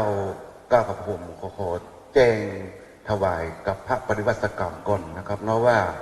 จะภาพปฏิวัติกรรมปีหน้าที่มาจดเพิ่งวันนี้ที่ปาวนาตัวนะครับเนาะก็มีพระมหาสมชาติสัตปัญโยนะครับเพิ่มมาวันที่12ธันวาคมนี้ 20,000 บาทแม่อมรวันเล็กกุลเล้ากุลนะครับ 10,000 บาทหลักจากสันทรายและคุณกนกพิษทันชัยนาล้านนานาพันธ์ฝางนะครับ 20,000 บาทคุณพัชนิตาพรมมินแม่แต่ง 5,000 บาทและคุณบุญธิราโยธาลำปางนะครับ 5,000 บาทอันนี้เพิ่มในวันที่12นะครับเนาะแล้วก็วันที่22นี่วัดออกกรรมปีหน้าก็มีคุณแม่พิมพาสุยพล 20,000 บาทนะครับแล้วคุณบุญชานคุณบุญมีจุมนาฝ่าย 30,000 บาทนะครับแล้วคุณอภัยคุณกระยาไซสุร้านสิทธิพันธ์ฮอดนี่แหม20,000 บาทนะครับแล้วคุณกนกพิษชัยนาฝ่างแหม20,000 บาทนะครับแล้วอันนี้แจ้งกับพระปฏิวัติกรรมได้ทราบนะครับเดชกรรมไปให้พระอาจารย์เชื้อได้ประกาศรายชื่อแต่ละวันครั้งหนึ่งนะครับอาสดางเฮาต่อไปนี้ก็ได้โอกาสยงเข้าบาตรนะครับเด้อเอาเข้าบาตรขึ้นใส่หัวใส่เก้านะครับยงเข้าบาตรตัวกันนะครับเด้อสันตุโอกาสาโอตานาปินดิปาตังตานังนิปานาปัจจายโยโหนตุโนนิจังโอตานาตานังนิปานาปัจจายโยโหนตุโนนิจังโอตานาปินดิปาตังตานังนิปานาปัจจายโยนิจังอสถานมุขเฮาทั้งหลายต่อไปนี้ให้ได้กล่าวกำถวายถนนหนตังถวายพระทหารแด่พระปริวัติกรรมหมู่ใหญ่นะครับเนาะขอสถานมุขเฮาทั้งหลายตั้งนะโมพร้อมกัน3จบนะครับเด้อนะโมตัสสะภะคะวะโตอะระหะโตสัมมาสัมพุทธัสสะนะโมตัสสะภะคะวะโตอะระหะโตสัมมาสัมพุทธัสสะนะโมตัสสะภะคะวะโตอะระหะโตสัมมาอิมานิมะยังพันเตภัตตานิเอตังวิถิงสัปปะริวารังพุทธัสสะปูชนันทายะสังคัสสะนิยาเทมะสาธุโนพันเตเอตังวิถิงพุทธัสสะปูชนันทายะทานัสสะอานิสังโสอัมหากังหิตารตังหิตายะสุขายะข้าแด่พระภิกษุสงฆ์ผู้เจริญข้าพระเจ้าทั้งหลายขอน้อมถวายภัตตาหารพร้อมถนนและของบริวารต่างตั้งหลายเหล่านี้แด่พระภิกษุสงฆ์ขอพระภิกษุสงฆ์จงรับภัตตาหารพร้อมถนนพร้อมทั้งของอันเป็นบริวารต่างตั้งหลายเหล่านี้ข ของข้าพเจ้าทั้งหลายเพื่อประโยชน์และความสุขความเจริญแก่ข้าพเจ้าทั้งหลายแก่ญาติทั้งหลายแก่ปิยชนทั้งหลายมีบิดามารดาเป็นต้นตลอดกาลนานเธอญ สาธุนะโมตัสสะภะคะวะโตอะระหะโตสัมมาสัมพุทธัสสะนะโมตัสสะภะคะวะโตอะระหะโตสัมมาสัมพุทธัสสะนะโมตัสสะภะคะวะโตอะระหะโตสัมมาสัมพุทธัสสะยะเกปันเตสังโฆชานะตุขอพระสงฆ์ทั้งปวงจงฟังคำข้าพเจ้าบัดนี้เจ้าภาพคุณบุญชาญคุณบุญมีจูมนาฝายคุณธวัชชัยคุณกาญจนาใจพระนทองคุณกนกพิษไทยนาคุณแม่พิมพาสุขพลคุณกัลยาไทยสุทวดและคณะสัทธา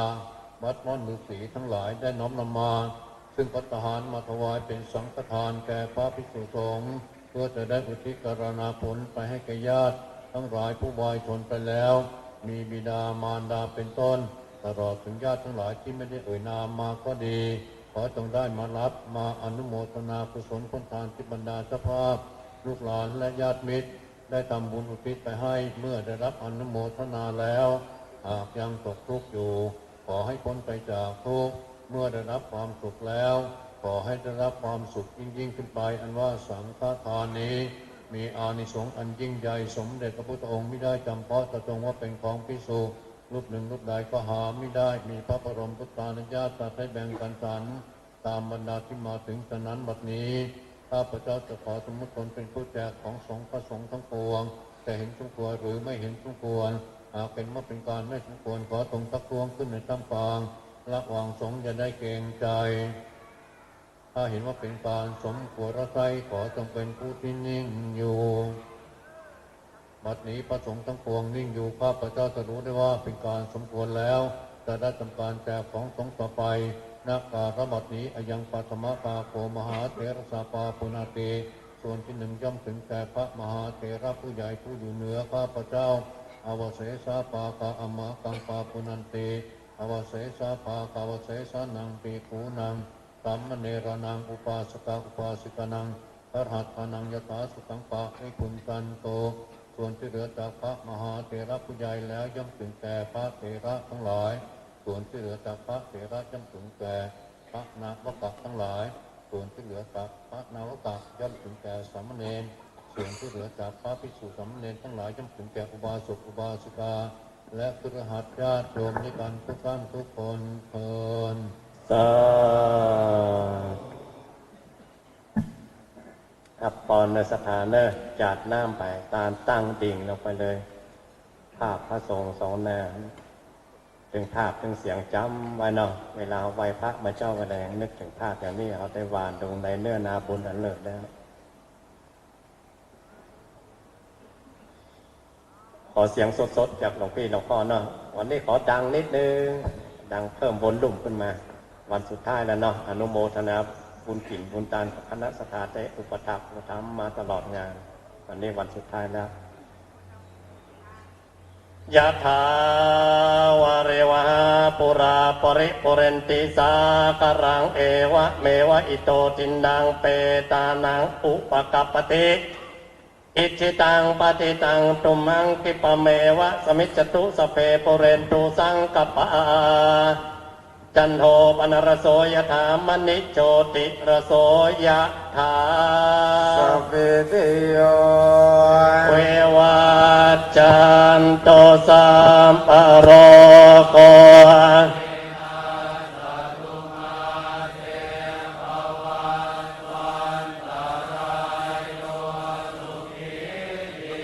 กายโยโกภวสัพเพติโย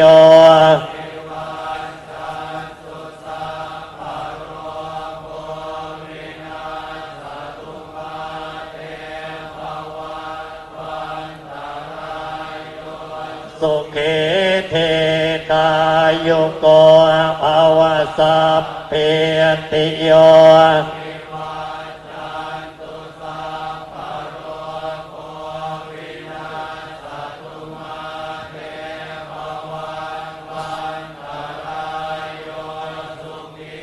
เอกายุโก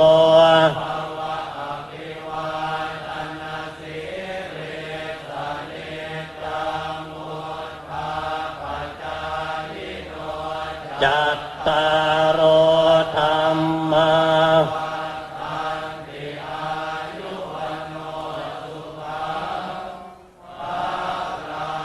สัพพุทธานุภาเวนะสัพพธรรมานุ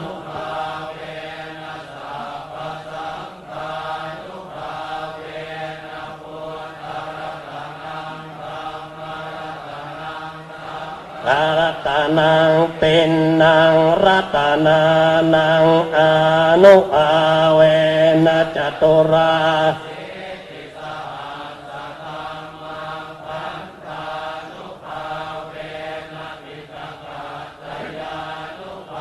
เวนะชินนาสาวกานุภาเวนะสัพเพเตโรกา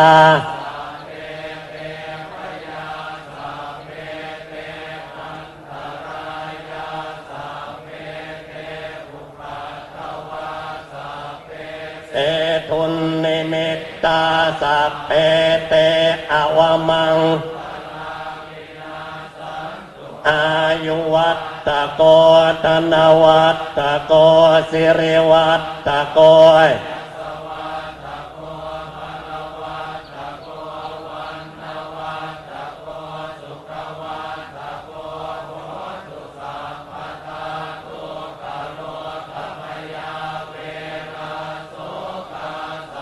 ตุจุปัตตวาอเนกา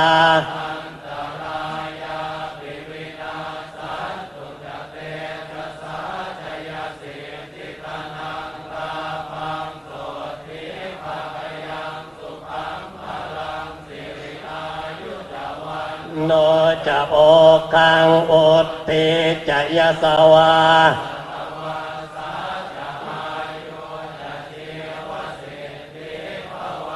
ตุเตภวตุสัพพมังคลังรักขันตุสัพ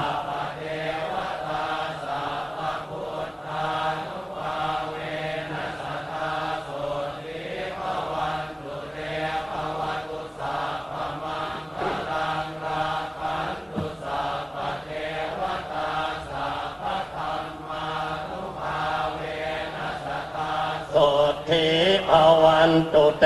ภวตุสัพ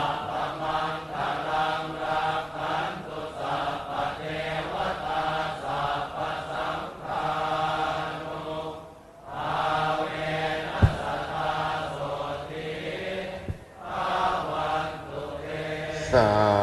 ธุสาธุสาธุ สัทธามือวางบนตักกันเลยตาพ่อไปยังครูบาอาจารย์ผ้าเหลืองเรื่องห้ามอยู่ปืนก็ไม่สีเขียวตัดสีตัดปิดเปลือกตาลงเมื่อก็เขายังพอไปตั้งหน้าปากตามันปิดเปลือกตาลงใจเขายังพอไปได้อ่านภาพครูบาอาจารย์เรื่องห้ามปืนก็ไม่น้อมนึกเป็นอตีตาลมเสียงครูบาอาจารย์ให้ปอนแต่กี้หึ่มโบราณว่าเหมือนแผ่นดินจะก้อมน้อมนึกภาพน้อมนึกเสียงสังขานุสติจากขานุสติที่เขาได้หวานบุญลงไปในเนื้อบุญอันเลิศอย่างนี้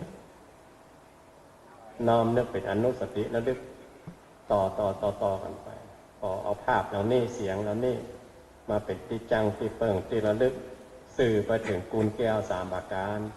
มันเป็นกุลแก้วพระรัตนตรัยน้อมนับนึกมาเป็นที่จังที่เปิ่งแห่งจิตแห่งใจเขาไม่มีที่เปิ่งนะไม่มีที่ระลึกที่ยึดที่เหนี่ยวจุ่มใจนึกมางอมจิตงอมใจเพราะเขามีที่จังที่เปิ่งคือกุลแก้วสามประการนี่แหละ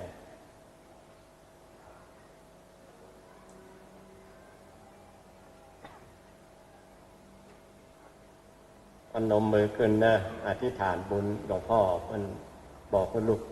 ศิษย์หลานศิษย์ของหลวงพ่อว่าเวลาคณะสถาได้กินใหญ่ตานหลวงคือได้นำถวายอธิษฐานตานอิทังเมธานัง ทานัง ว่าดังๆเนอะอธิษฐานดังๆอิทังเมธานัง อิทังเมธานัง อาสาวะ อาสาวะ พยวหังโหนตุ พยวหังหนตุ นิพพานะ นิพพานะ ปัจจโย ปัจจโย โหตุโนนิจั โห ง ตุโนนิจัง ผลทานอันนี้ ผลทานอันนี้ ที่ข้าพเจ้า ที่ข้าพเจ้า ได้น้อมถวาย ได้น้อมถวาย ขอให้เป็นปัจจัย ขอให้เป็นปัจจัย นำมาน ำมา ซึ่งสติปัญญา ซึ่งสติปัญญา และมรรคผลอันวิเศษ และมรรคผลอันวิเศษ ตัดกิเลสอาสาวะ ตัดกิเลสอาสาวะ เครื่องดองในสันดาน เครื่องดองในสันดาน ให้หมดไปสิ้นไป ให้หมดไปสิ้นไป เป็นปัจจัย เป็นปัจจัย ให้ถึงพระนิพพาน ให้ถึงพระนิพพาน อิทังเมปุญญัง อิทังเมปุญญัง มาตาปิตุนัง มาตาปิตุนัง ญาติกานังโหนโต ญาติกานังหนตู ผลบุญอันนี้ ผลบุญอันนี้ ที่ข้าพเจ้า ที่ข้าพเจ้า ได้กระทำแล้ว ได้กระทำแล้ว ได้บำเพ็ญแล้ว ได้บำเพ็ญแล้ว ขอให้ถึง ขอให้ถึง ซึ่งบิดามารดา ซึ่งบิดามารดาว งศาคณาญาติ วงศาคณาญาติ และมิตรสหาย และมิตรสหาย อีทางเมปุญญัง อีทางเมปุญญัง อีทางเมทานัง อีทางเมทานัง เป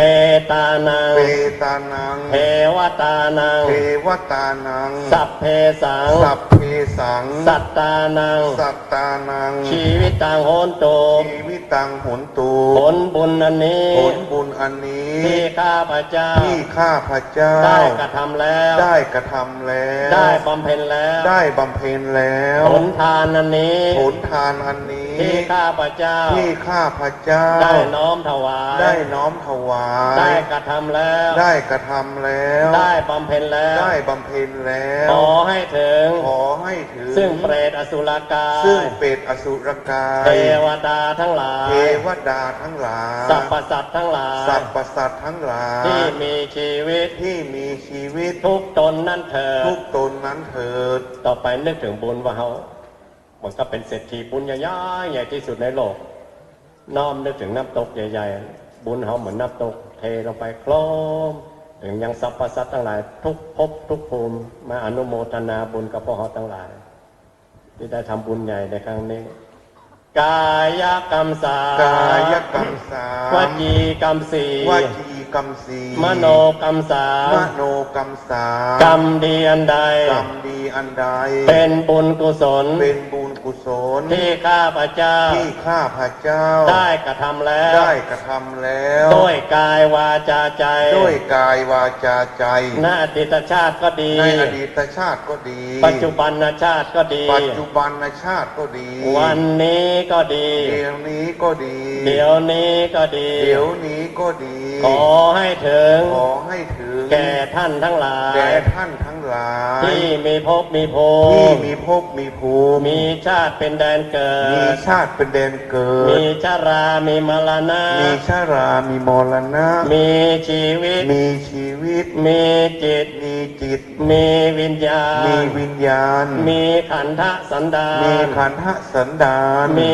วิบากแห่งกรรม มีวิบากแห่งกรรม เจ้ากรรมนายเวร เจ้ากรรมในายเวร เจ้าการบัญชี เจ้าการบัญชี ท้าวจตุโลกบาลทั้งสี่ เท้าจัตุโลกบาลทั้งสี่ ยมมาบาล ยมมาบาล มนุษย์หนึ่ง มนุษย์หนึ่ง สวรรค์หก สวรรค์หก พรหม20 พรหม20 อบายภูมิทั้งสี่ อบายภูมิทั้งสี่ บัดนี้ บัดนี้ ข้าพเจ้า ข้าพเจ้า สร้างกองการกุศล สร้างกองการกุศล ผลถวายมหาสังฆทา ผล น ถวายมหาสังฆทาน ผลเจริญ ผลเจริญ สังฆานุสติ สังฆานุสติ ผลเจริญ ผลเจริญ จาคานุสติ จาคานุสติ ผลแผ่เมตตา ผลแผ่เมตตา ผลอุทิศบุญ ผลอุทิศ บุญ ขอให้ถึง ขอให้ถึง แก่ท่านทั้งหลาย แก่ท่านทั้งหลาย ที่ข้าพเจ้า ที่ข้าพเจ้า ได้เอ่ยนามมาแล้วนั้น ได้เอ่ยนามมาแล้วนั้น ไม่ได้เอ่ยนามก็ดี ได้เอ่ยนามก็ดี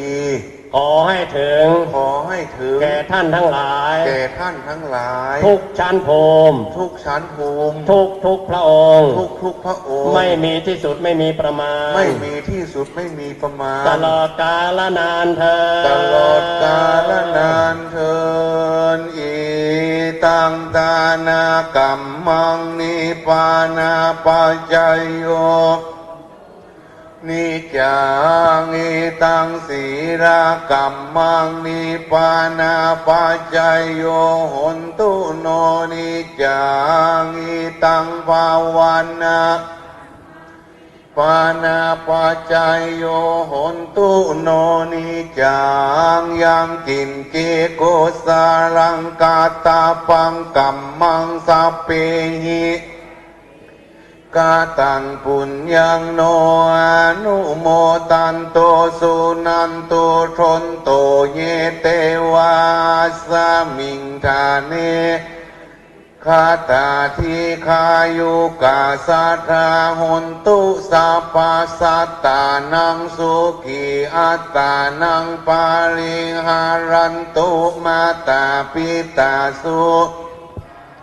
ตุขาปามุญจันตุสัพเพยาติกาสุขิตาหุนตุปามุญจันตุสัพเพอายาติกาสุขิตาหุนตุตุขาปามุญจันตุสัพเพปิสาสัพเพปิตาสุขิตาหุนตุตุขาปามุญจันตุสัพเพนาคาตาสุขิตาหุนตุตุขาปามุญจันตุสัพเพเทวาตุขาปามุญจันตุสัพเพอาจาริโยปัชฌายาสุขิตาหุนตุตุขาปามุญจันตุสัพพสัมปตินังตุโอวันตามิพุทธังสัพพังเมโตสังฆามาทามิพันติวันตามิธัมมังสัพพังเมถ้ามีพันติวันตามีสังฆังสัพพังเมโตสังฆามาถ้ามีพันติวันตามีคุรูอุปัชฌาย์สัพพังเมโตสังฆามาถ้ามีพันติวันตามีกัมมัฏฐานังสัพพังเมโตสังฆามาถ้ามีพันติวันตามีอารัมเมสัพพังเมโตสังฆามาถ้ามีพันติวันตามีกิติยังสัพพังสัพนิสุปฏิทิตาสารีราธาตุมหาปุถิงพุทธลูปังสักการังสัทธานาคโลเกเตวะโลเกปัมมะโพธิเปรังกาทิเปสาลีลาธาตุโยเกสาธาตุโยอาระหันตาธาตุโยเจติยังคันธากุติงจตุสาเสธรรมะขันเตสัพเพสัมตาระเจติยังอาหังวันตามิสัพปะโส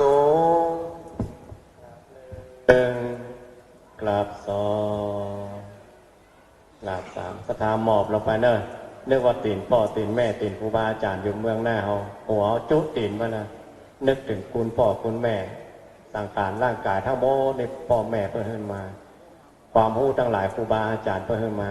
แล้วนึกถึงคุณเพิ่นขอขมาลาโทษกับคุณครูบาอาจารย์ทั้งหลายวันตามิเอสัพพังอัปปาราทังธรรมเมพันเตมยากตังพุนสามินาอนุโมทิตาพังสามินากตังพุนยังอังตาตพังสาธุสาธุ อนุโมทามิ อะระหังสัมมาสัมพุทโธภะคะวาพุทธังภะคะวันตังอภิวาเทมิสวากขาโตภะคะวตาธัมโมธัมมังนามัสสามิสุปฏิปันโนภะคะวะโตสาวกสังโฆสังฆังนัมมามิเอาสดาว่าตามเด้อรวดลาพระปริวัติกรรมรวดลาท่านพระครูตัวเองนะครับเนาะหันทธานีมายังพันเตข้าสามาพระหูกิจามายังพระหูกรณียา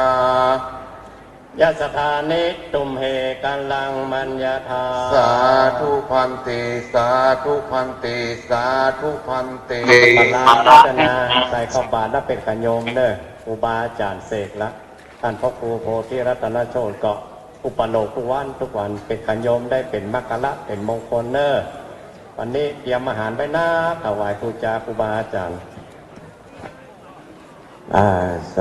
ส่วนนี้ก็เสร็จเรียบร้อยไปญาติโยมแล้วก็ออกไปตั้งแถวใส่บาตรเนอะตั้งสัจจะอธิษฐานข้าวของข้าพเจ้าขาวดังดอกบัวขึ้นยกขึ้นเหนือหัวขอถวายบูชาพระพุทธ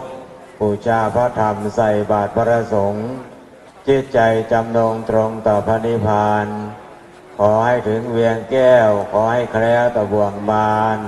ขอให้ถึงพระนิพพานในอนาคตการเบื้องหน้าโน้นเถิดสุขโหโหมิสุขโหโหมิ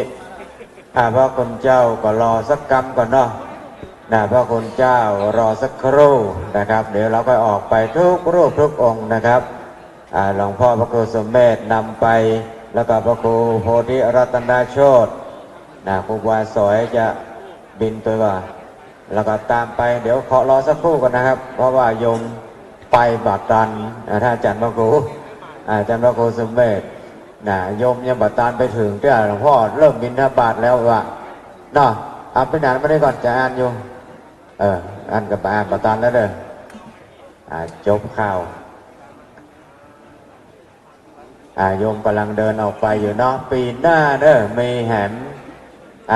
จัดเป็นเหมือนเดิมตอนนี้เจ้าภาพของปีหน้าก็เกือบหมดแล้วเนาะเอาละหนังสือมามีนี่ก็จบแค่นี้ก่อนนิมนต์ตุลุงนิมนต์เลยแล้วตอนนี้เป็นอย่างลูกใหม่ไหมเป็นอย่าง ตอนนี้นะฮะศรัทธาเขาก็ไปย้ายแถวและสงฆ์ทั้งนั้นโดยการนำของหลวงพ่อพระครูสุเมธธรรมเสวีบัตรนำหน้าบัตรปัจจัยเนอวันนี้วันแห่งความสุดท้ายยอดปรมีเนอก็เดี๋ยวหลังจากกินข้าวน้ำจำของไงแล้วโยมพยายามบาได้น้ำมนต์เนอเพิ่นปลุกเสกถึงวันวันหนึ่ง2 เตื้อก่อนนะธรรมจักรกับปวัตนสูตรนะเดี๋ยวคำเดียวตุลุงท่านที่จะไปปริวาสที่แม่สลองรถจอดอยู่ที่ป่าช้านะครับ5 คันแล้วก็ท่านที่จะเดินทางไปจังหวัดอำเภอ2จังหวัดแพร่รถจอดที่ลงเตี้ยมนะครับต้นมะขามนะครับ10 โมงเมื่อฉันอะไรเสร็จก็เดินทางได้นะครับเดี๋ยวตุลุงขอกำเดียวพอดีประกาศรายชื่อรายนามของปีหน้าเนาะของปีหน้าเด้อบางวันก็เพิ่มมาเนาะบางวันก็ขาดไปอยู่แต่จะประกาศเด้อวันที่12 ธันวาท่านอาจารย์พระครูอภิวัฒนวิกรมพระมหาสมชาติชาตาปัญโยพร้อมขึ้นสีขาวรวมจตุปัจจัย 40,000 บาทแม่อำพรหล่อทาน 10,000 บาทแม่อามนวันเล้าคน 10,000 บาทคุณกนกพิชัยนาลันนาพันธ์อำเภอฝาง 10,000 บาท คุณโยมพันนิตราพรหมมินทร์แม่แตง5,000 บาทคุณโยมบุญทิลาโยธาอันนี้มาจากลำปาง5,000 บาทคุณโยมอาภัยคุณโยมกัลยาชัยสุคุณโยมดุลชาติไซสุร้านสิทธิพันธ์ฮอดเนาะพร้อมบุตรธิดา 20,000 บาทด้วยกันวันนี้ส่วนวันที่13คุณธนาคุณฉัตรทองนาวานุเคราะห์ 20,000 บาทแล้วก็ท่านอาจารย์ธีรนนท์ทิตธรรมโมสำนักสงฆ์ธรรมศิลป์ตำบลสะเบิงใต้อำเภอสะเมิง 5,000 บาทแม่บุญวงดีเนอะ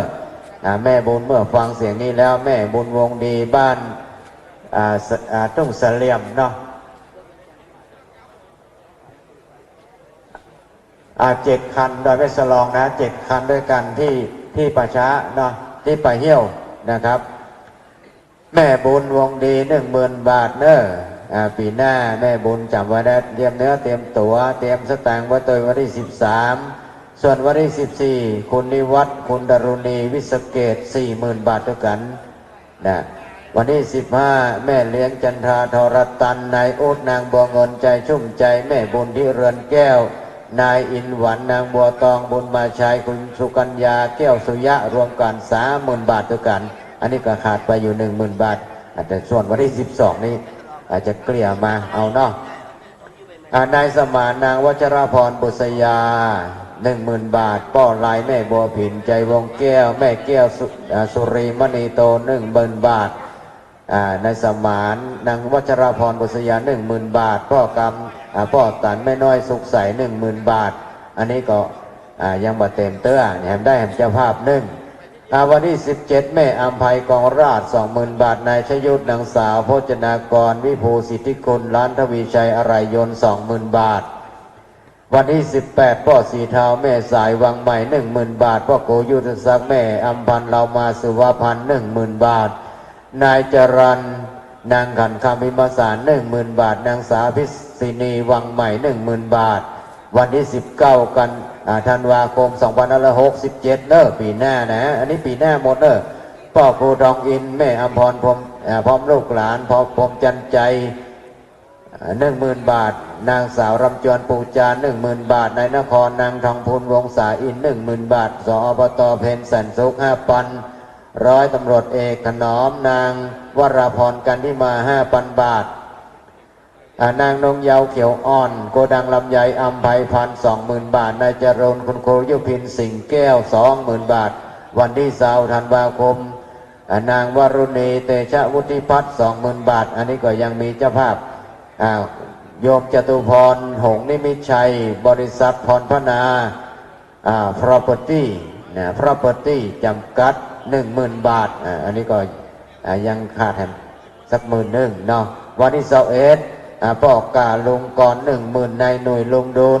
10,000 ไป 20,000 บาทอันนี้ยังขาดแถม 20,000เนาะอันนี้ใครจะเป็นเจ้าภาพร่วมเนอะคนละ 15,000 กะ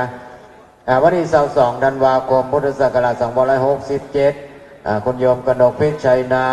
ล้านนาพันธ์อำเภอฝาง 20,000แม่พิมพาสุยพล 20,000 บาทคุณบุญธรรมคุณบุญมีคุณบุญชาญคุณบุญมีจุมนาฝาย 30,000 บาทด้วยกันอันนี้ก็อนุโมทนาเต็มปีหน้าที่เต็มเรียบร้อยแต่ว่าก็ยังบางวันก็ขาดบางวันก็เกินไปหน่อยนอกก็เป็นยังเจ้าภาพตอนนี้ขอนิมนต์ตุลงต่อกราบนิมนต์ครับอันนี้เป็นรายชื่อรายนามของสถาปีหน้าเนาะก็ถ้าว่าใครจะเพิ่มเติมติดต่อที่ท่านพระอาจารย์เชื้อหรือว่าท่านอาจารย์พงศกรธรรมธิโปดผู้ช่วยเจ้าวาดวัดม่อนฤาษีหรือติดต่อที่พี่นันลืมได้เนอะอาจารย์มคณายกเอาตอนนี้ศรัทธาญาติโยมเนอะต่างด้านนอกด้านป่างก็ดีได้ใส่บาตรพระภิกษุสงฆ์ที่เพิ่นออกจากกรรมวานีนี่โอ้เหมือนกับเพิ่นบวชใหม่นะโยมเนอะแต่ว่าเป็นโทรศัพท์ในกำลังชาร์จแบตเตอรี่มาเต็มที่นะเดี๋ยวนี้นะบางทีอย่างแบตเตอรี่เขามันอ่อนไปเขาได้ชาร์จแบตเตอรี่เต็มที่ในบทรดใจได้วันครับ ฉะนั้นวันนี้เป็นงานบุญใหญ่เนอะญาติโยมทั้งหลายที่ได้ทำบุญกับพระสงฆ์ทั้งนั้นนี่หาได้ยากเป็น200 300นี่กว่าที่พระสงฆ์เจ้าจะมารวมตัวกันนี่นะรวมตัวกันนี่ยากนะโยมเนอะแล้วก็จะมีโปรแกรมไปตั้งหน้าอยู่นะแม่เสลียงกานี่ทั้งเชียงแสนเชียงไฮ้ไปตามสายการเดินปริวัติกรรมเนี่ยเพิ่นว่าอาจารย์สอยก็บอกว่าเข้าปริวัติกรรมนี่เป็นการที่ว่าอ่อนน้อมถ่อมตนนะพระสงฆ์เป็นมีระเบียบมีวินัยได้รับการอบรมจากพระอาจารย์กรรมกานี่ได้ความรู้เพิ่มเติมมาสาธุเจ้าตนหนึ่งอายุวัฏศาสตร์ได้5 วัฏศาสตร์จะซึกแล้วอีดูไปตัวเขากรรมกับครูบาอาจารย์เปลี่ยนใจเลยนะอยู่จนกระทั่งปัจจุบันอันนี้ก็คือการเอากรรมนี้ไปพบปะกับครูบาอาจารย์พบปะกับญาติโยมนะแล้วก็ไปหาประสบการณ์เป็นการที่ว่าท่องเที่ยวทั่วไทยด้วยผ้า3 ผืนมีบาตรที่แก่นเนี่ยเขาเรียกว่าหม้อข้าวติ๊บหม้อข้าวติ๊บของเราถ้าว่าอุ้มบาตรออกจากนอกวัดไปเป็นอันว่าได้กินแล้วเนอะจะไปตุ๊บหม้อข้าวติ๊บเอานู่น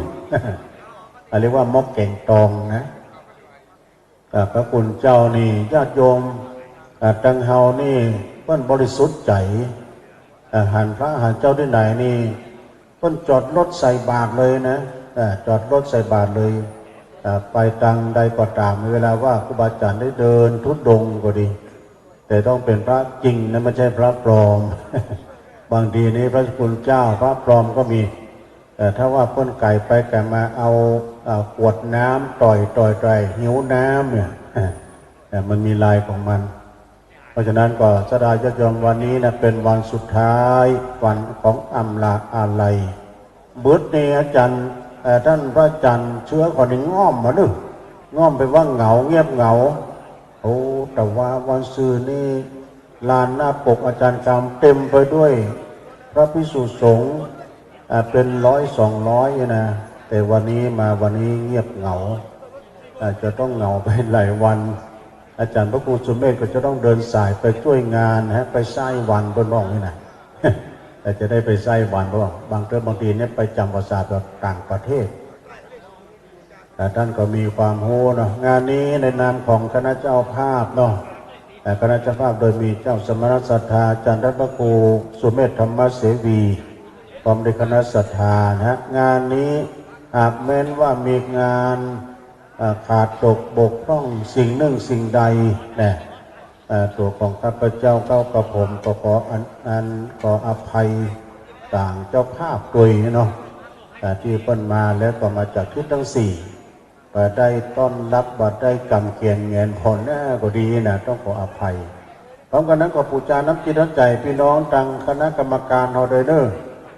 ทางพระหลวงอุทิศจาใจพระหลวงบุญสินต่อคณะกรรมการแล้วก็ผู้ช่วยที่มาถึงวันนี่วันนี้จะได้สบายแล้ว วันนี้ออกกรรมแล้วบทโตเขาก็เข้ากรรมเหมือนกันนะโยมเนาะพระหลวงก่อนมาถึงว่านี่ท่านผู้ช่วยก่อนนี่เขียนตัวหนังสือมาให้ลุงอ่านผิดอ่านถูกพ้องเนี่ยก็ขอสุมาโดยบางทีนี่ก็เปิ้นเขียนถูกแล้วนะชอบได้ก็มันนั้นอ่านสลับมองให้นะตัวลุงก็จบป .4 ไม่มีเส้น100%รัษฎรเต็มขั้นอ่านผิดอ่านถูกก็สุมาภัยโดยแล้วก็ศรัทธาญาติโยมเนี่ยไปฟังปิกฟังปอกนื้อหลังจากที่ใส่บาตรแล้วนะไผ่เขาได้น้ำมนต์น้ำที่เพิ่นเจริญพระพุทธมนต์ถึงวันนี่เพิ่นสวดธรรมจักรกับปวัตนสูตรหลายบทสวดด้วยกันที่เพิ่นสวดกันถึงวันนะพุทธาภิเษกไปในตัวเนอะแต่เป็นน้ำพุทธมนต์นะญาติโยมอยากจะเอาไปบ้านไปจองนั้นเปิ้นอนุญาตนะโยมเนาะมามุดเอาไปที่หน้าปกอาจารย์กรรมนะหน้าปกอาจารย์กรรมมุดเอาไปเลยเปิ้นพุทธาภิเษกเป็นที่เรียบร้อยมีหลายตุ่มนะโยมเนาะมีหลายตุ่มมุดเอาไปเลยเข้มขังเข้มข้นเหมือนกันทุกตุ่มทุกไห เอาไปให้ลูกให้หลานไปตุ๊บเอาไปจุ๊บหัวลูกหลานพยาหม้อเรียกว่าอนาคตจะรุ่งโรจน์แจ่มใสถ้าป้อมันขำไหมนะเนาะมันเมาขำก็จะได้กันนะแต่เอาลูกหัวนะจุ๊บหน้าจุ๊บตาลูกหัวช่วยหน้าช่วยตาล้างหน้าล้างตาเนี่ยพวกเราเป่งลึงเพราะฉะนั้นก็คณะสัตยาไปฟังปิดเดี๋ยวกินข้าวน้ำข้าวงายเดี๋ยวกันก่อนเรียกว่าข้าวงายควาย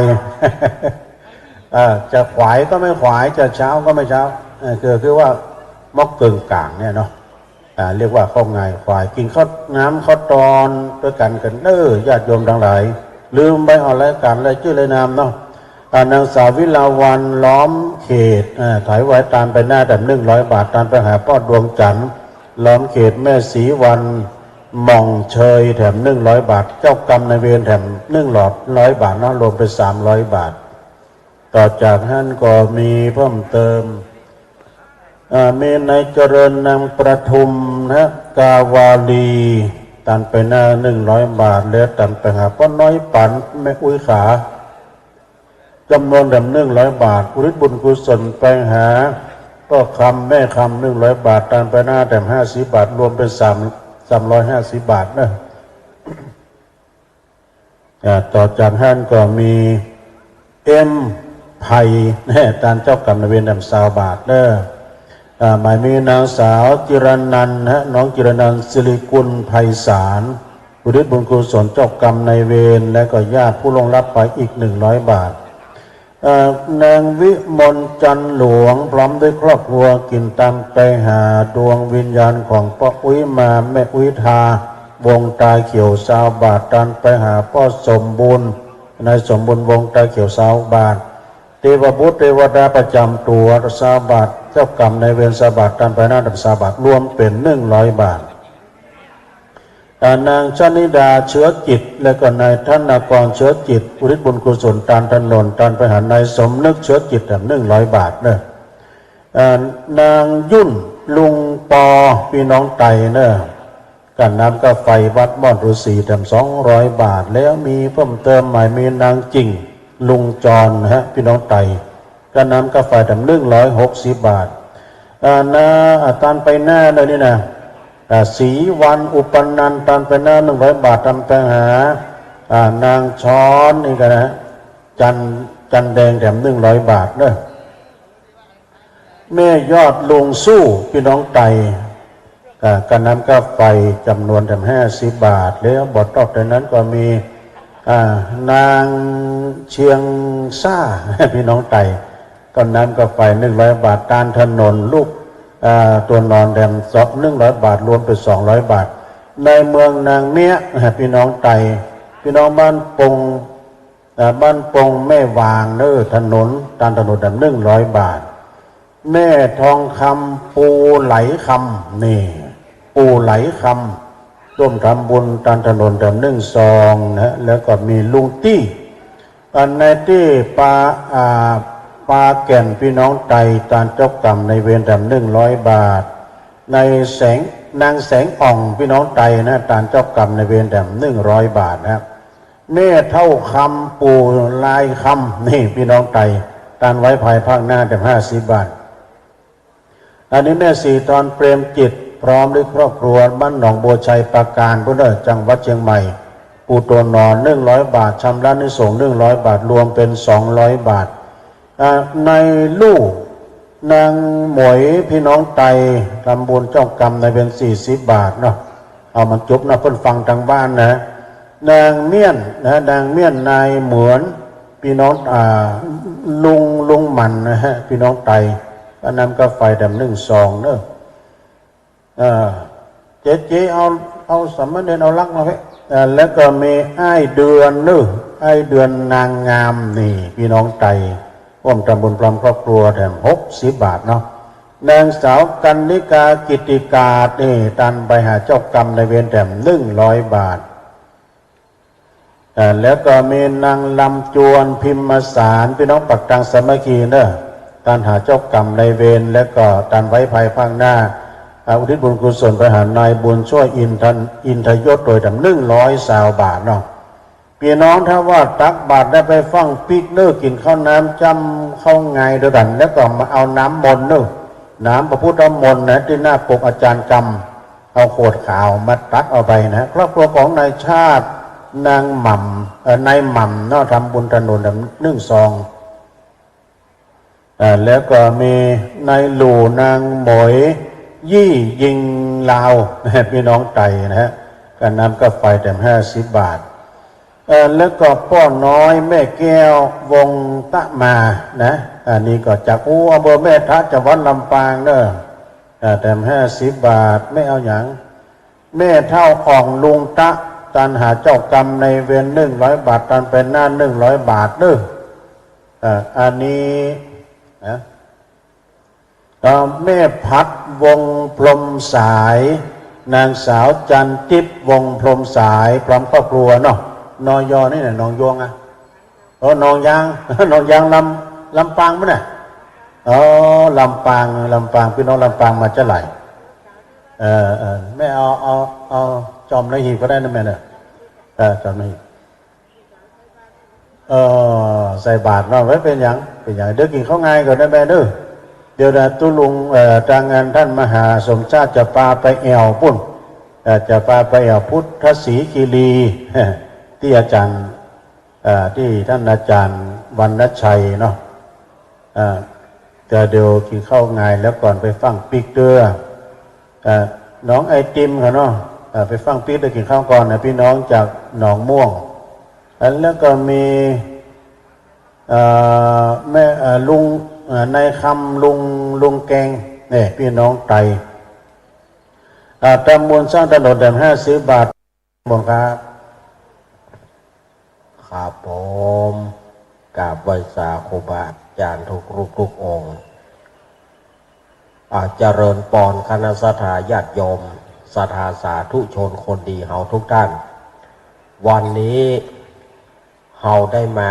ออกกรรมหลวงนะออกกรรมหลวง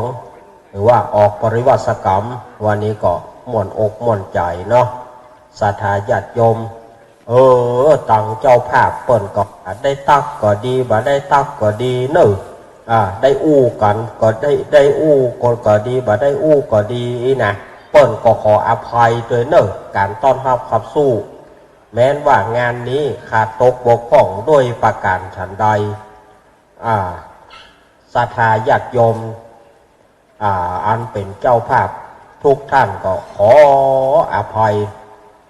มาเตือกก็ได้ตักคนหนึ่งก็ยังคนหนึ่งตักคนหนึ่งก็ยังคนหนึ่งเนาะ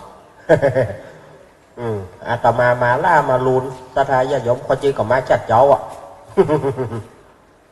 มาเจ้านั่นนะแต่ว่าบ่อู้เตือกบ่อู้เตือกพอออมเสียงไว้ให้หน่อยเมื่อแรงนี้จะเข้ารายการแล้ว วันนี้ก็ได้มาทำบุญทำทานศรัทธาญาติโยมม่วนอกม่วนใจที่ได้มากินมาทานได้มากินห่วมทานหามกัน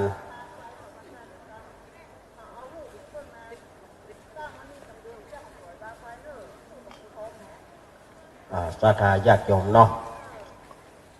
วันนี้อาตมาภาพได้มามาจากศรัทธาญาติโยมอย่างก่อนตอนนี้เปิ้ลก็ยังสัญญาณเปิ้ลก็ยังถ่ายทอดอยู่เนาะถ่ายทอดที่วัดไฟหินก็ดีแล้วก็สถานีต่างๆที่เปิ้ลรับสัญญาณในภาคเจ้านี้ที่ภาคเจ้านี้เนาะอาตมาภาพก็ยินดีกับศรัทธาญาติโยมที่มาร่วมกินร่วมทาน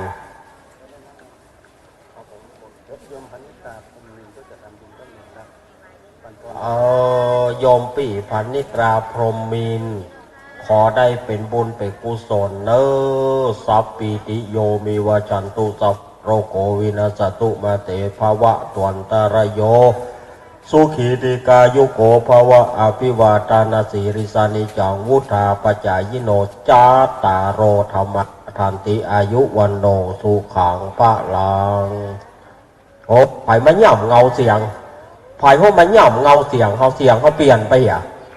โหล1 2โอ้พายพวกมันย่อมเงาcái cả nóเขากระทบไหลดาราเนาะสถานญาติโยมเขากระทบไหลดาราเขาก็ธรรมดากันเนาะยุ่งอ้ายก็มาโย่โอ้บอกเจ้าลูกไหนมานี่เพิ่นมาได้เชิญก็มาอย่างเนี่ยชาววัดโย่โอ้อันสวัสดีเนอะลูกอ้ายนี่มันยุ่งอย่างใดดะสวัสดีไผ่มาเดียวนี่สวัสดีคุณผู้ชมคุณผู้ฟังที่เขายบanhพี่ไอ้ยังไปห้องยุงเนอะคนใจห้องยุงพี่ไอ้จะปิดไม้เย้าเท่าดีตายได้บอกพอสวัสดีครับพี่ไอ้โวครับโอ้ยจะไปว่ายังไงเนี่ยอันพี่ไอ้คำไอ้อีกอะเอาไหมสวัสดีพี่ไอ้โวครับโอ้ไม่เจอหมอกเก่าเนี่ยบอกเฮ้ยโอ้เอาเคียงว่าจังอยู่โอ้สวัสดีไอ้ก้อนโมครับบ่ได้เกี่ยวกับเจ้าเนอบ่ได้รายงานตัวสวัสดีครับไอ้ก้อนโมดื้อสวัสดีมันตึงมามีอย่างดีละเนี่ยผมบอกให้มานะสถาพ่อแม่พี่น้องเหยเนี่ยสถาญาติโยมว่าเสียงนี่นะน้อยก็มีไหนเนี่ยใหญ่ก็มีไหนเนี่ยมีนี่มันนะฮะมดซึ่ง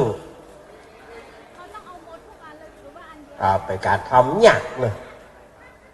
กว่าที่จะได้เสียงบอกว่าจะเป็นลุงไอ้ก็ดีไอ้ก้อนก็ดีนี่นะเสียงนี้ออกยากกว่าที่มันจะพด เอาก็เด้อสดาญาติโยมกรรมเดียวก้อยปะกันในช่วงปุณะถ้าจะปะอาตมาภาพสาระแต่นี่นะมันต้อง3 โมงแรงก่อนเนอะสดาญาติโยมว่าหลวงลุงเปิ้นว่า3 โมงนี่จะไปหน่อยห้ามกระดุกกระดิกเข้ารายการ3 โมงแรงในช่วงสารธรรมยามบ่ายยามแรงก็เดียวก้อยปะกันนะใหม่3 โมงว่าไปก่อนเดินไปจะเอาน้ำมนต์มาลุงจะไปจะเอาน้ำมนต์เนอะเปิ้นวันนี้เปิ้นมีน้ำมนต์ตัวสถานญาติโยมก็ไปเอาได้เนอะเอาไปไว้บ้านเอาไปลูบหัวลูบเก้าเอาไปกินเอาไปอาบนี่นะเอาไปกินเอาไปอาบได้ตามสบายเนอะน้ำมนต์เนาะเปิ่นเสกพุทธมนต์เรียบร้อยเปิ่นเสกน้ำมนต์เรียบร้อยละสถานญาติโยมก็น้อมเจริญปอนเนอะ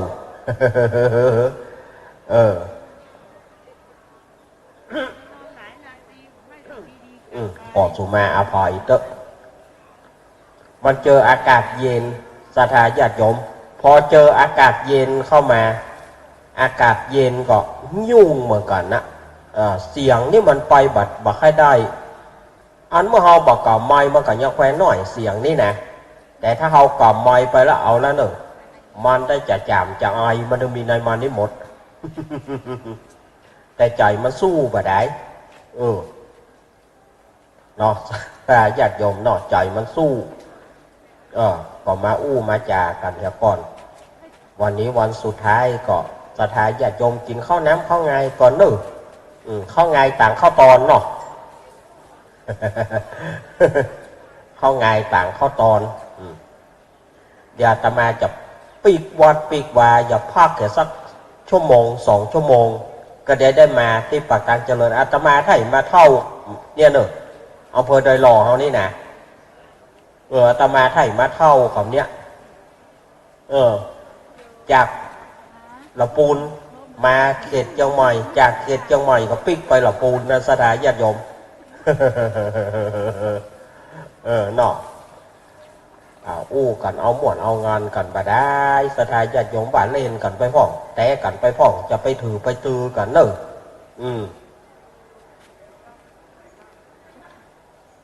ได้อู้ได้จากันเนี่ยน้อยกันยังดีละการอู้การจาอาตมานี่มันบ่มีแกน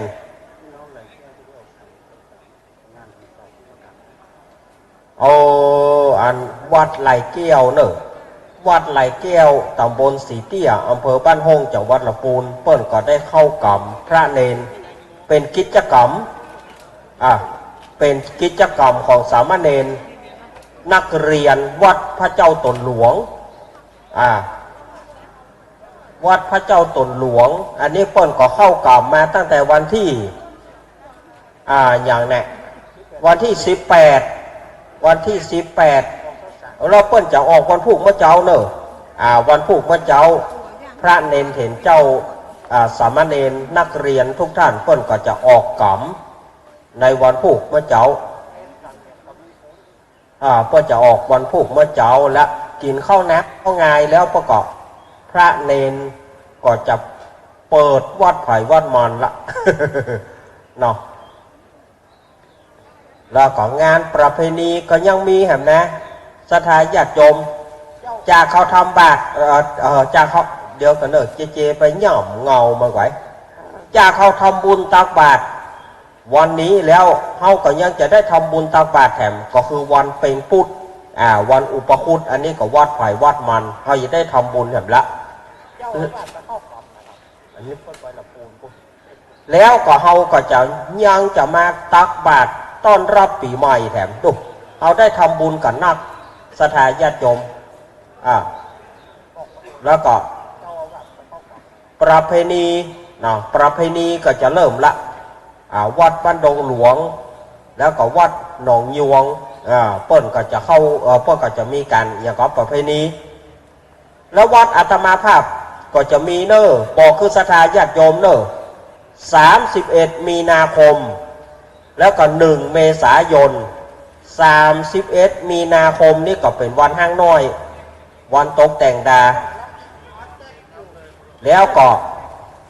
วันที่1 เมษายนนั่นเป็นวันสลงน้ำพระธาตุเจดีย์พบโชคทวีสรีสันเมือง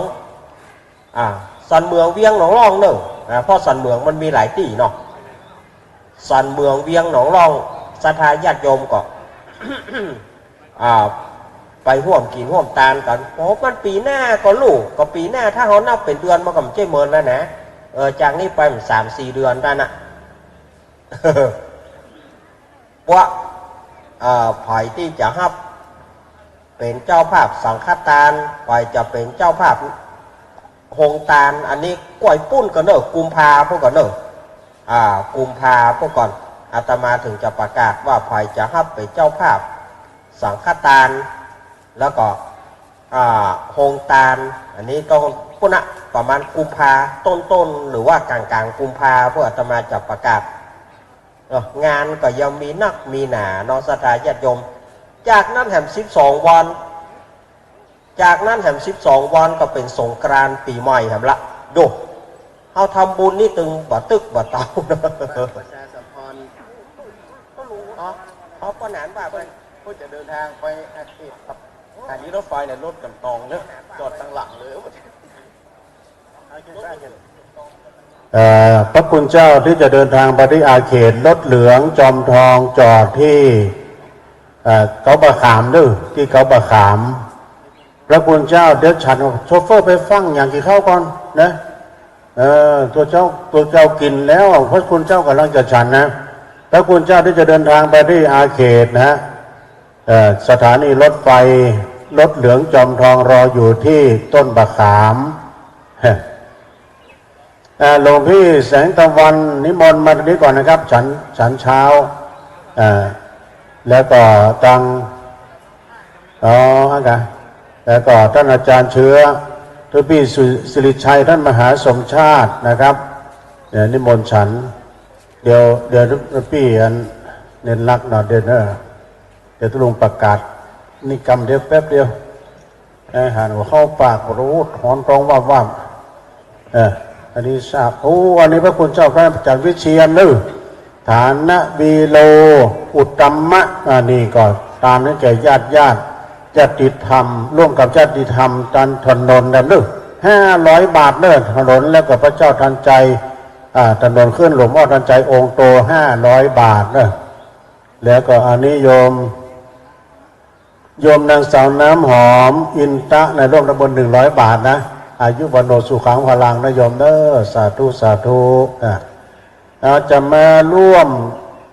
ปูจาตัง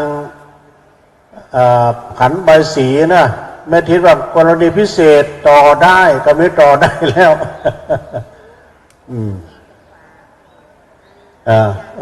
มันปะกันเดี๋ยวแล้วก็จะมาเอาน้ำมนต์ก็เจิญนะโยมเนอะมามุดเอาน้ำมนต์ไปเลยนะไปฟังประดัยปัจจัยบุญครับอาจารย์เน้นรักมาตอนนี้เนอะอาจารย์เน้นรักมีนี่แล้วเนาะเดี๋ยวเพิ่มเติมอันนี้ไผ่ฝากอาจารย์บรรยงเนาะโอเคอันนี้มีเพิ่มเติมแถมมีพันโทบุญสืบทับแก้วอำเภอเมืองจังหวัดเชียงใหม่ร่วมทำบุญด้วยปัจจัยอีก100 บาทเนอะสาธุสาธุอนุโมทนาแม่บุญศรีสร้างเลงก็หอมฝากปฏิภาครูอภิวัฒนวิกรมเนอะผ่านตุลุงเนี่ยนะอนุโมทนาสถาไปเมื่อเนอะที่เขาก่อนเนอะท่านอาจารย์พระครูสุเมธด้วยความเป็นห่วงเนาะด้วยความเป็นห่วงก็มากินข้าวน้ำจำข้าวตอนกันก่อนน้องเจมากินข้าวแล้วก็ศรัทธาผัดจะหอมบุญก่อนปิกบ้านมาเลยนะฮะนิมนต์พี่ตะวันครับเดี๋ยวมาฉัน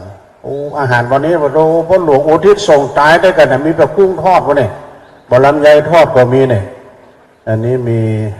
คุณแม่ศรีนวลสุรินทร์มงคลนึกร่วมทำบุญพร้อมลูกหลานจากหนองยางลำปางเจ้าดุมาจากลำปางนะ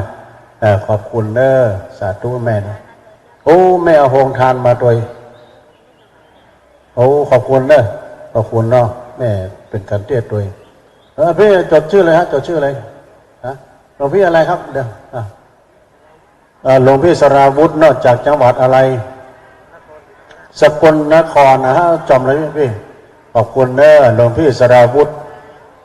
เพิ่นร่วมทำบุญอีก200 บาทเนาะขอบคุณมากเลยนะครับได้ฟังพี่เรียนอยู่ตลอดนะลูกเด้อเอาปอนเนอร์แมนเนอร์สัพปีติโยเมวัชชันตุสัพพะโรโกวินาสตุมาเตภวะตวันตารโยสุขีติกายุโกภวะอภิวาตานาสีริสานิจังวุธาปจายโนจตารโรธรรมทันติอายุโนสุขังพระลังยุดแม่ไปได้โทรเนอจะไปได้โทรตลอดฟองประกาศเนาะตลอดอนุโมทนาฟองก่อนก็ดีแล้วแม่เฮ้ยได้หารแล้วเนาะมันบางงามนะคนมันบางงามนะแม่เสี่ยงตีละเลยแม่เขาจะเอาไปฝอนให้อีแม่จะไปฝอนให้นะพังกันตลอดปนพังตลอดเฮ้ยวะ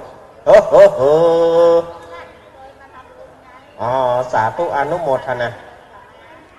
มาแล้วเอาป่าป๊าเพราะว่าแต่ละมาใจยังสถานญาติโยมเนี่ยอาตมาเปิดนี่นะใหม่ไปตัวเพราะว่าบอกเฮ้ยวิทยุมันดับก็ได้วิทยุจะเงียบเนาะถ้าวิทยุเงียบไปอยากสถานญาติโยมก็จะยังได้เนี่ยประเดี๋ยวนี้อีเนาะดีกับปิดหายแซบ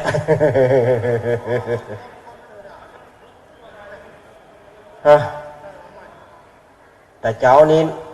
เมื่อเจ้านี้เย็นพอดีสถานญาติโยมเปิ้นว่ามันจะหนาว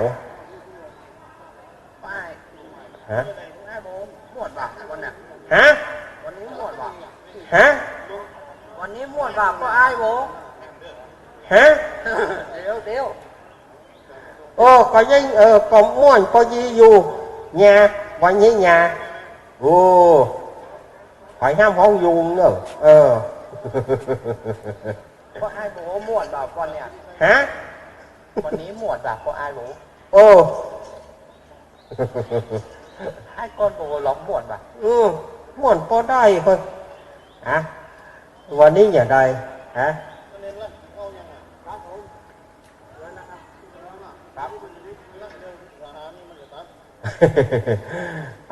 เนาะวันนี้ก็โอ้พระคุณเจ้าก็ฉันอาหารเจ้าเนาะพระคุณเจ้าเนาะวันนี้เขาก็วันนี้เป็นถือว่าเป็นวันใหม่นะทุกปีวันใหม่มานั่งแหกแถมแล้ววันนี้นะลุงมอยนะมอยข้าวหอม วันนี้ทุกปีวันใหม่มานั่งแหกเป็นวันใหม่วันสดใสเนี่ยวันนี้หานะว่าได้นะเขาขี้จ่อยลอยนะไฟมาอู้ต่างหลังข้าวหอมต้องได้ข้าวรายการต้องได้ก็ได้นะถ้าปู่วันตึงเอาของว่าฝ่ายสถาญาติโยมเหยเฮากะเจว่าปากเป่าแล้วเฮาก่อไม้นะเฮาสู้มันย่ำได้เฮาสู้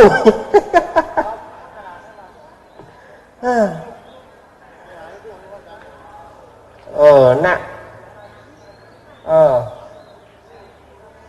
ไปพอกระดาษทุกคนกำเนิดเจหนึ่งเพราะว่าขอกระดาษสู้กระดาษสู้ๆกันเด้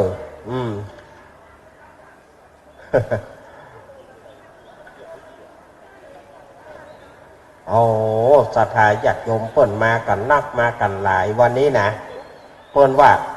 มาร่วมทำบุญแล้วอิ่มอกอิ่มใจอีหลอกอิ่มอกอิ่มใจม่วนอกม่วนใจอีหลอกวันนี้นี่ศรัทธาญาติโยมที่เปิ้นมาทำบุญกันวันนี้นะ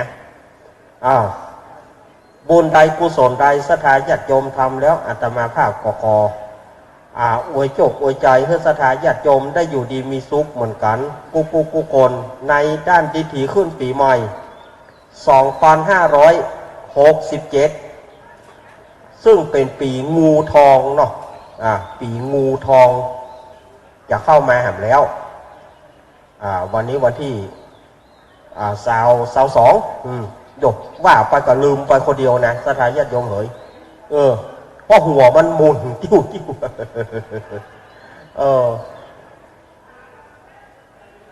หัวมันหมุนบางทีอู้ไปอู้มากึดไอ้อย่างบ่ให้ออกศรัทธาญาติโยมเนาะ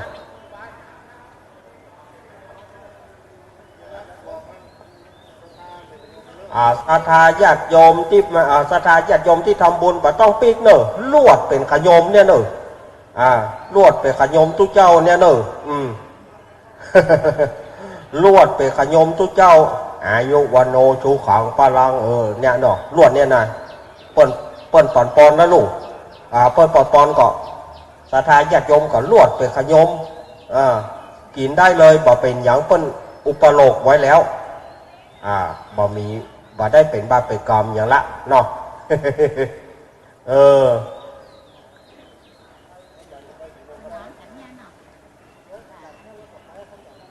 ครับอากาศวันนี้ก็พอดีเนาะไหนเปิ้นว่าปีนี้จะหนาวบ่หนาวปีนี้อากาศมันธรรมดาอากาศก็ธรรมดาศรัทธาญาติโยมสาธุชนทั้งหลาย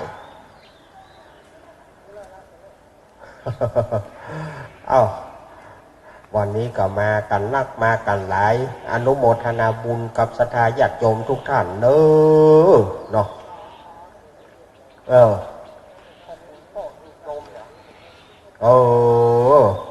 วันนี้ปออุดมพุทธวงศ์ท่านหัวหน้าสถานีวิทยุบ้านทุ่งเรดิโอ 89.50 เมกะเฮิรตซ์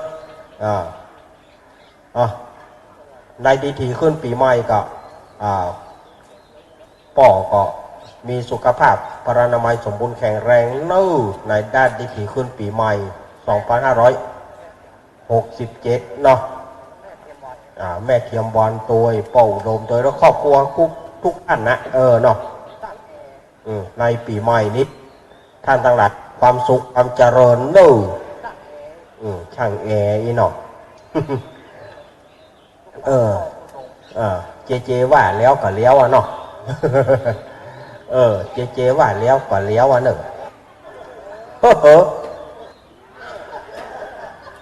เจว่าไปแล้วลูก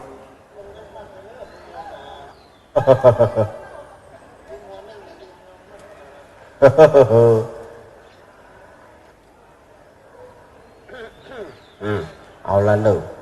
ถ้าเอา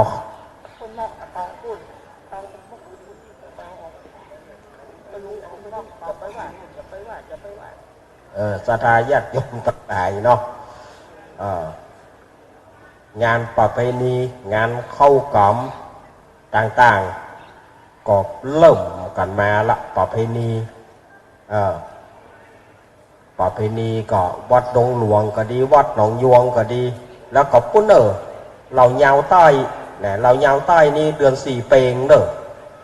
เรายาวใต้เดือน4เปงบอลเปิ้นตาลเข้าใหม่ดูพอจะตาลเข้าใหม่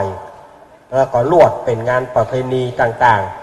ๆอันนี้อู้ถึงงานต่างๆนะ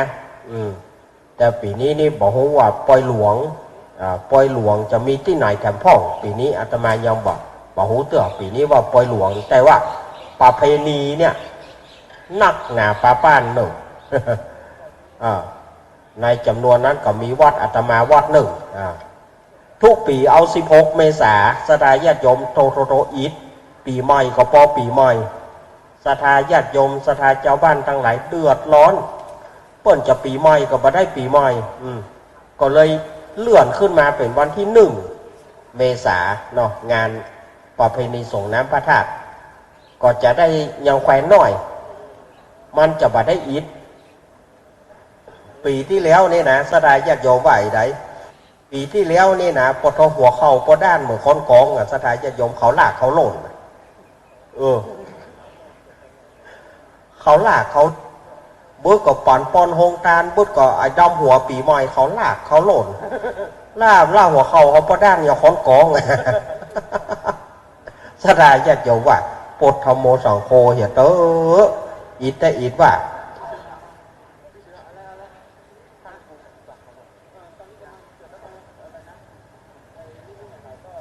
ก็เลยได้อู้กันว่าเอาปีนี้เขามาเอาอีแล้วเนาะมันจะมาได้อีดดีเอาก่อนปีใหม่หน่อยก่อนปีใหม่12นะก่อนปีใหม่ประมาณ12 วันฉะนั้นศรัทธาเดี๋ยวก็ค่อยบอกกันไปแถมเดี๋ยวก็ค่อยบอกกันไปแถม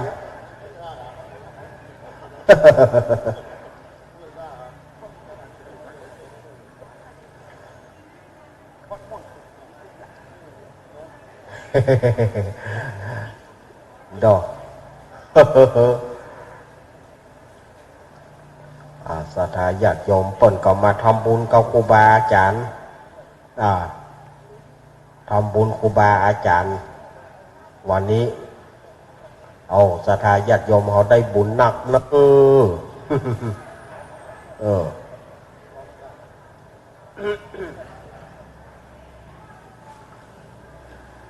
เมื่อเจ้านี้เย็นๆหน่อย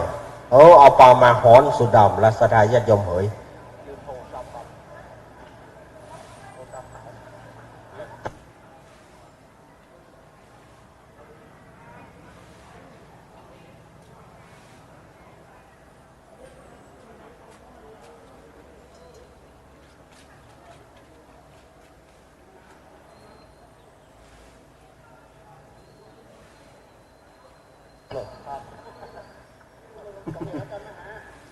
ขอความเนาะเจ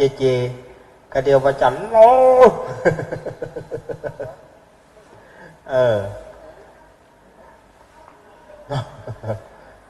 ว่าเล่นบ่ได้เนาะเจเนาะถ้าเขาบ่เล่นก็บ่ม่วนนะเหมาะบอกถ้าเขาบอกว่าเนอะก็บ่ดีว่าไปก็มันจะหนีมันจะละเขาเขาจะปีกยากทำละ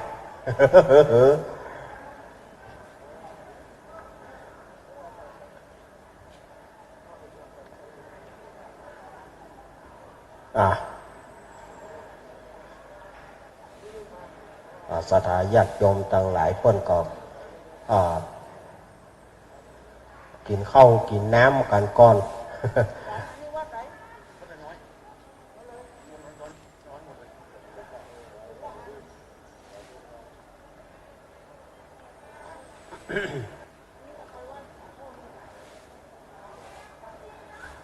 โด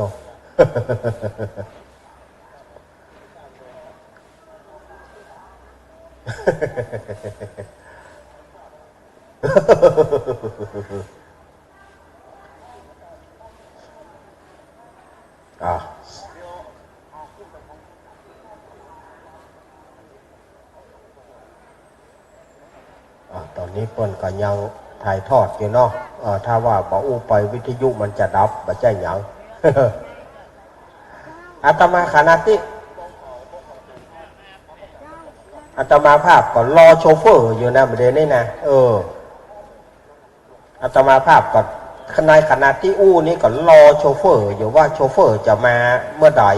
นัดเปิ้นว่าสัก9 โมงป่ายเนอะนัดโชเฟอร์ว่า9 โมงป่ายเนอะเพื่อมาฮับกรรมอีหลอก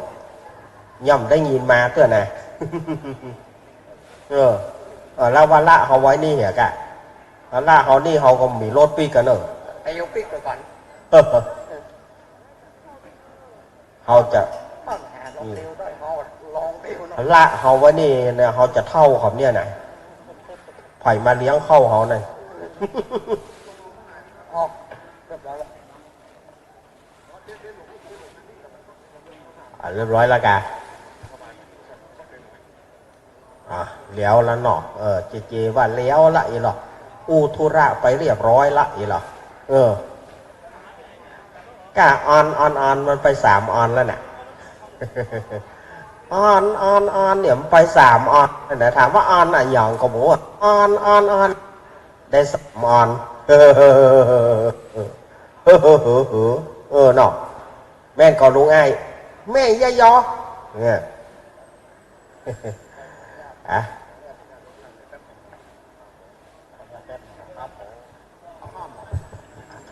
ขอประชาสัมพันธ์นะครับ ขอประชาสัมพันธ์เสียงนี้นะครับไปหาพ่อแม่ครูบาอาจารย์ทุกรูปนะครับ ที่จะเดินทางไปดอยจอมขวัญตำบลแม่สลองนะครับอำเภอแม่ฟ้าหลวงจังหวัดเชียงรายนะครับ ตอนนี้รถจอดอยู่ที่ทางด้านศาลาบำเพ็ญบุญหรือว่าศาลาเมนรุนะครับ7 คันนะครับให้เวลาพ่อแม่ครูบาอาจารย์ฉันข้าวแล้วก็เก็บของนะครับรถจะออกประมาณ10:40 นาทีนะครับย้ำอีกครั้งนะครับพ่อแม่ครูบาอาจารย์รูปใดนะครับที่เดินทางไปดอยจอมขวัญนะครับตำบลแม่สลองในอำเภอแม่ฟ้าหลวงจังหวัดเชียงรายนะครับขณะนี้รถมารอแล้ว7 คันนะครับให้พ่อแม่ครูบาอาจารย์เอาสัมภาระนะครับไปไว้ที่ทางศาลาเมรุนะครับรถ7 คันรอท่านอยู่ที่นั่นแล้วนะครับให้เวลาพ่อแม่ครูบาอาจารย์ได้ขบฉันข้าวนะครับ10:40 นาทีนะครับรถจะเคลื่อนออกจากวัดม่อนฤาษีนะครับขอบคุณครับ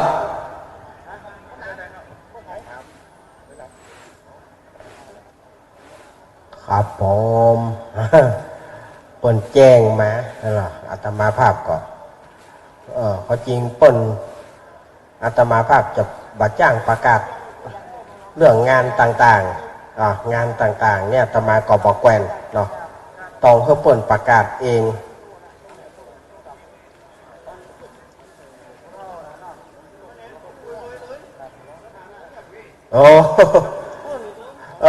ขอสุมาเตอะตุปีตะวันว่าก็เข้าใจอู้อ่ะก็มันบัดจ้างเอาอย่างว่าอู้แล้วมันเรียนนี่นะ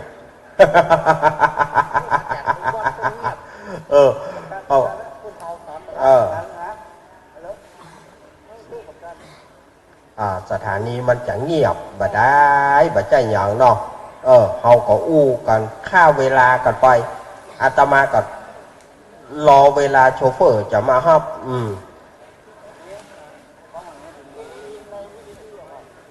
แม่ละกราบโต๊ะกราบโต๊ะนะสุมาโต๊ะ สุมาโต๊ะลืมมันนั่งอู้ไปบ่ได้อู้ก็เอาหมอนบ่ได้เนอะ เปิดมาขอกราบว่าเว้ยคนบ่งามบ่ดีป่อเหย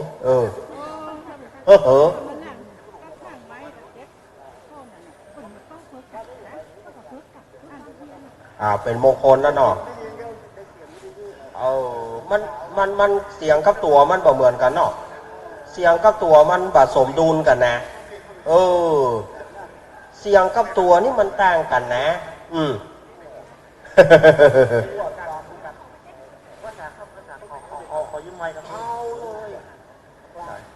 ครับก็ขอนมัสการนะครับท่านพระครูสุเมธธรรมเสวีนะครับพระสงฆ์ทุกองค์ทุกรูปพ่อแม่นะครับที่มาทำบุญนะครับวันในปฏิวัติกรรมวันสุดท้ายวันนี้ถุงข่าวนะครับถุงย่ามข่าวนะครับจะเป็นของแม่ชีก่อนะครับมีที่ของอำนวยการนะครับกองอำนวยการนะครับขอมารับได้เลยนะครับคงจะเป็นย่ามของแม่ชีนะครับขอมารับที่กองอำนวยการนะครับมีโทรศัพท์ตัวนะครับมีกระเป๋าสตางค์ตัว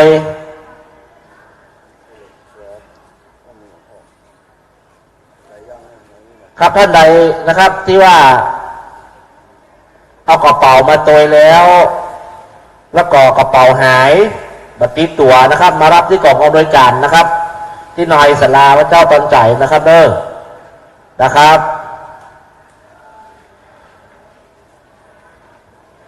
เอาไว้ฝากไปเด้อฝากไปเด้อเจ้าให้ของไม่ดีนะครั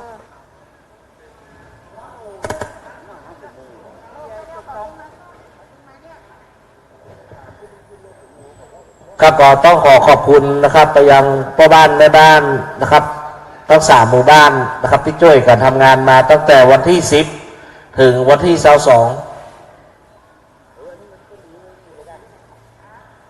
แล้วก็คณะกรรมการนะครับ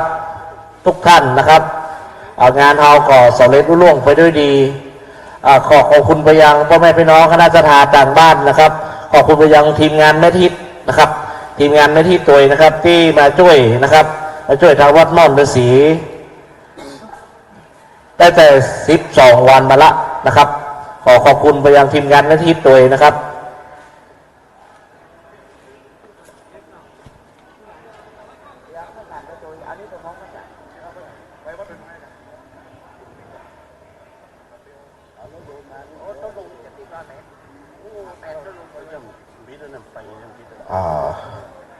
อันนี้หลวงลุงเนาะ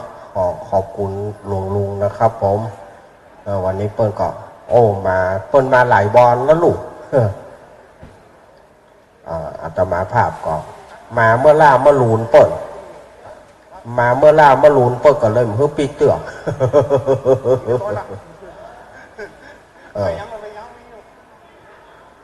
เนาะสถาญาติโยมว่ามาเมื่อลูนเปิ้ลว่าบ่เพื่อปีเตือกโชเฟอร์ก็บอกมาเอาเลี้ยวกับโจโลเนอะโชเฟอร์ก็มาต้องหอดประเดียวนี่แหละเท่าเตียวเหมือนท่านมาหาสู้ปนมาได้น่ะเรื่องแข่งขานี่ยุ่งนะประเดี๋ยวนี้น่ะ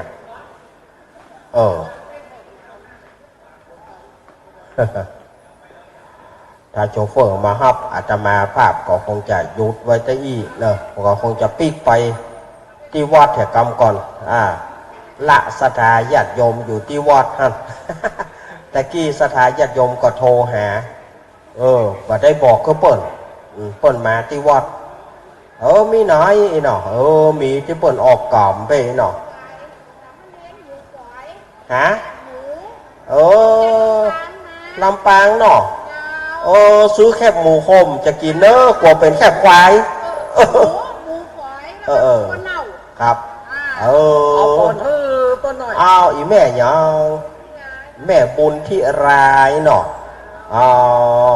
อิชิตังปาติตังตุมหังคิปะเมวะสมิสัตุสัพเพปุเรนตุสังกปาจันโทปันอรโสยถามณีโจติรโสยถาอภิวาทานาสิริสนิจังวุธาปัจจายโนจาตารโรธรรมาวัฏันติอายุวันโนสุขังปาลังดีถี่ขึ้นปีใหม่มีความสุขความเจริญเนอะ ซื้อแค่หมูมาโคมจะกินเนอะกว่าเป็นกินควาย ว่าเล่นหนีแม่บ่ได้ว่าเล่นแม่บ่ได้หรือว่าเล่นแม่เอาม่วนๆบ่ได้เนาะว่าเล่นบ่ได้เนอะไปถือไปตือกันเนอะ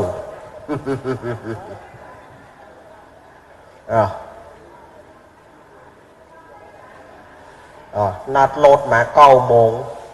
ย่ำมาเตื่อมเดี๋ยวนี้โอเค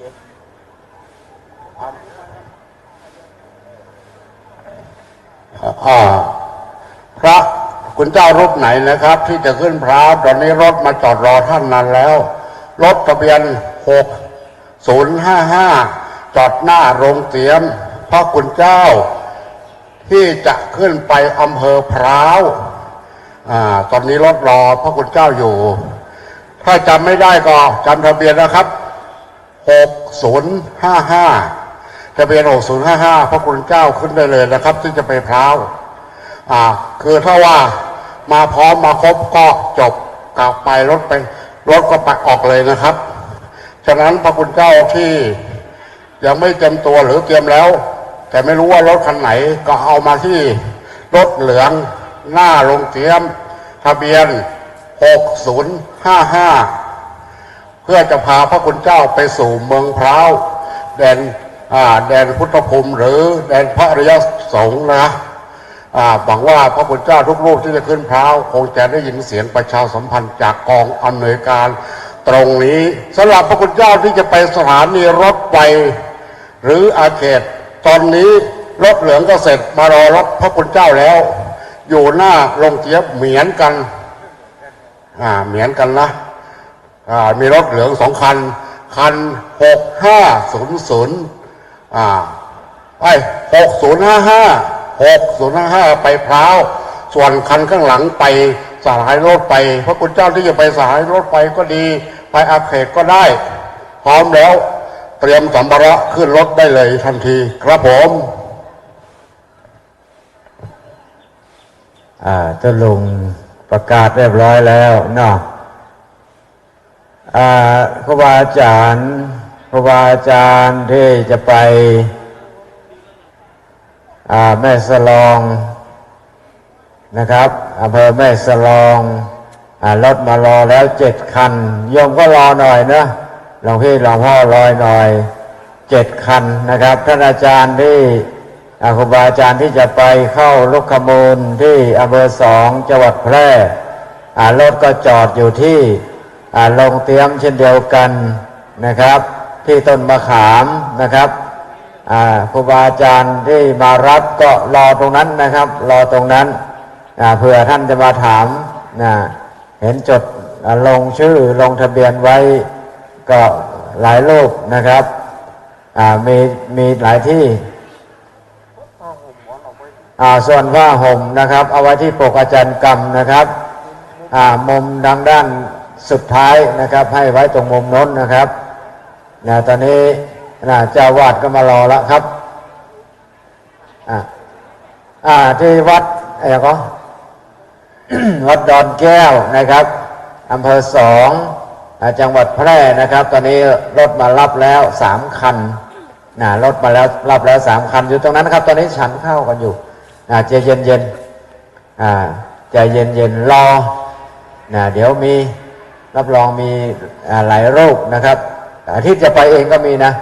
2-3 รูปเห็นบอกว่างั้นลงชื่อไว้แต่ว่าไม่ได้ไปด้วยเขาจะกลับวัดก่อนนะครับเราก็จะตามไปดอยแม่สลองรถจอดอยู่ที่ป่าช้านะครับดอยแม่สลอง7 คันที่จะไปอำเภอ2จังหวัดแพร่ลูกขมูลจอดอยู่ที่โรงเตรียมต้นมะขามนะครับตอนนี้ก็รอหน่อยนะครับรอกันหน่อยเพราะว่างานเพิ่งเสร็จกำลังฉันกำลังเก็บเข้าของแล้วก็ท่านที่จะเดินทางไปที่ใดก็ตามนะครับให้สอบถามนะครับมีรถประจำทางรถเมล์เหลืองรถ4 ล้อรถประจำทางจอมทองเชียงใหม่ไปส่งถึงที่ราคานั้นก็สอบถามเอากันเองนะครับจะไปอาเขต หรือว่าจะไปเที่ยวก่อน หรือจะไปสถานีรถไฟนะพระคุณเจ้ารูปใดครูบาอาจารย์นะครับที่ยังไม่กราบก็กราบนิมนต์อยู่ด้วยกันพักกันด้วยกันที่วัดม่อนฤาษีนะครับอีกสักหลายวันนะครับค่อยๆกลับพักผ่อนให้สบายก่อนนะครับอยู่ตามอัธยาศัยเหมือนพี่เหมือนน้องเราเพื่อนสาธมิกเป็นบุตรเป็นลูกขององค์สมเด็จพระสัมมาสัมพุทธเจ้าหมดนะครับวัดม่อนฤาษียินดีต้อนรับแล้วก็ปีหน้าฟ้าใหม่มาเจอกันอีกครั้งหนึ่งแล้วก็ครูบาอาจารย์ที่มาร่วมด้วยช่วยงานเป็นอาจารย์กรรมก็ดีเป็นผู้เจ้าหน้าที่ต่างๆก็ผมขอในนามของวัดม่อนฤาษีนะครับขอกราบขอบพระคุณในเมตตาบารมีของครูบาอาจารย์ทุกรูปทุกองค์นะครับถ้ามาถึงแล้วไม่รู้จักใครก็ถามหาเนี่ยอาจารย์เชื้อนี่นะครับรับรองมาจากที่ทั้งสี่รับทุกรูปนะครับรับทุกรูปพักไปมาพักผ่อนจะพาญาติโยมมาเที่ยวเชียงใหม่ไม่มีที่พักก็ติดต่อได้ท่านอาจารย์พระครูพระเดชพระคุณหลวงพ่อพระครูสุเมธธรรมเสวีเจ้าอาวาสหรือว่าท่านอาจารย์พงศกรธรรมติโปและอาจารย์เชื้อเป็นรองเจ้าวาดเป็นผู้ช่วยเจ้าวาดวัดม่อนฤาษีได้ทุกวันทุกเวลาเว้นเวลากลางคืนนอนแล้วปิดโทรศัพท์จบเนาะ ขอให้เดินทางโดยสวัสดิภาพแล้วกันนะครับหายแซ่บหมดเลยโฆษกยังไงก็ตอนนี้เวลาก็คงจะใช้เวลาเพียงแค่นี้เวลาถ่ายทอดเสียงถ่ายทอดสดนะครับขอกราบขอบพระคุณเจ้าหน้าที่ทุกเสียงทุกสายเจ้าหน้าที่ทุกท่านทุกคนทุกสถานีนะครับก็ขอกราบในเมตตาบารมีธรรมของครูบาอาจารย์นะครับเจ้าของสถานีก็ดีนะครับแล้วก็ตอนนี้ก็ขอด้วยบุญด้วยกุศลนี้ก็ขออำนวยพรให้ทุกท่านจงประสบแต่ความสุขความเจริญอายุมั่นขวัญยืนเป็นร่มโพล่มไทรของลูกศิษย์ลูกหาเป็นที่พึ่งพาของศรัทธาชาวบ้านแล้วก็ส่วนญาติโยมก็ขอให้มีความสุขความเจริญสัพพทุกข์สัพพโศกสัพพโรคสัพพภัยสัพพเคราะห์เสนียดจันไรทั้งหลายจงหายไปอายุมั่นยืนยาว100 สาวขวบเข้าพรรษาทุกผู้ทุกคนจัตตารโอธรรมวัฏันติอายุวันโนสุขังพลังเจอกันปีใหม่ปีหน้า2567ขอบคุณครับ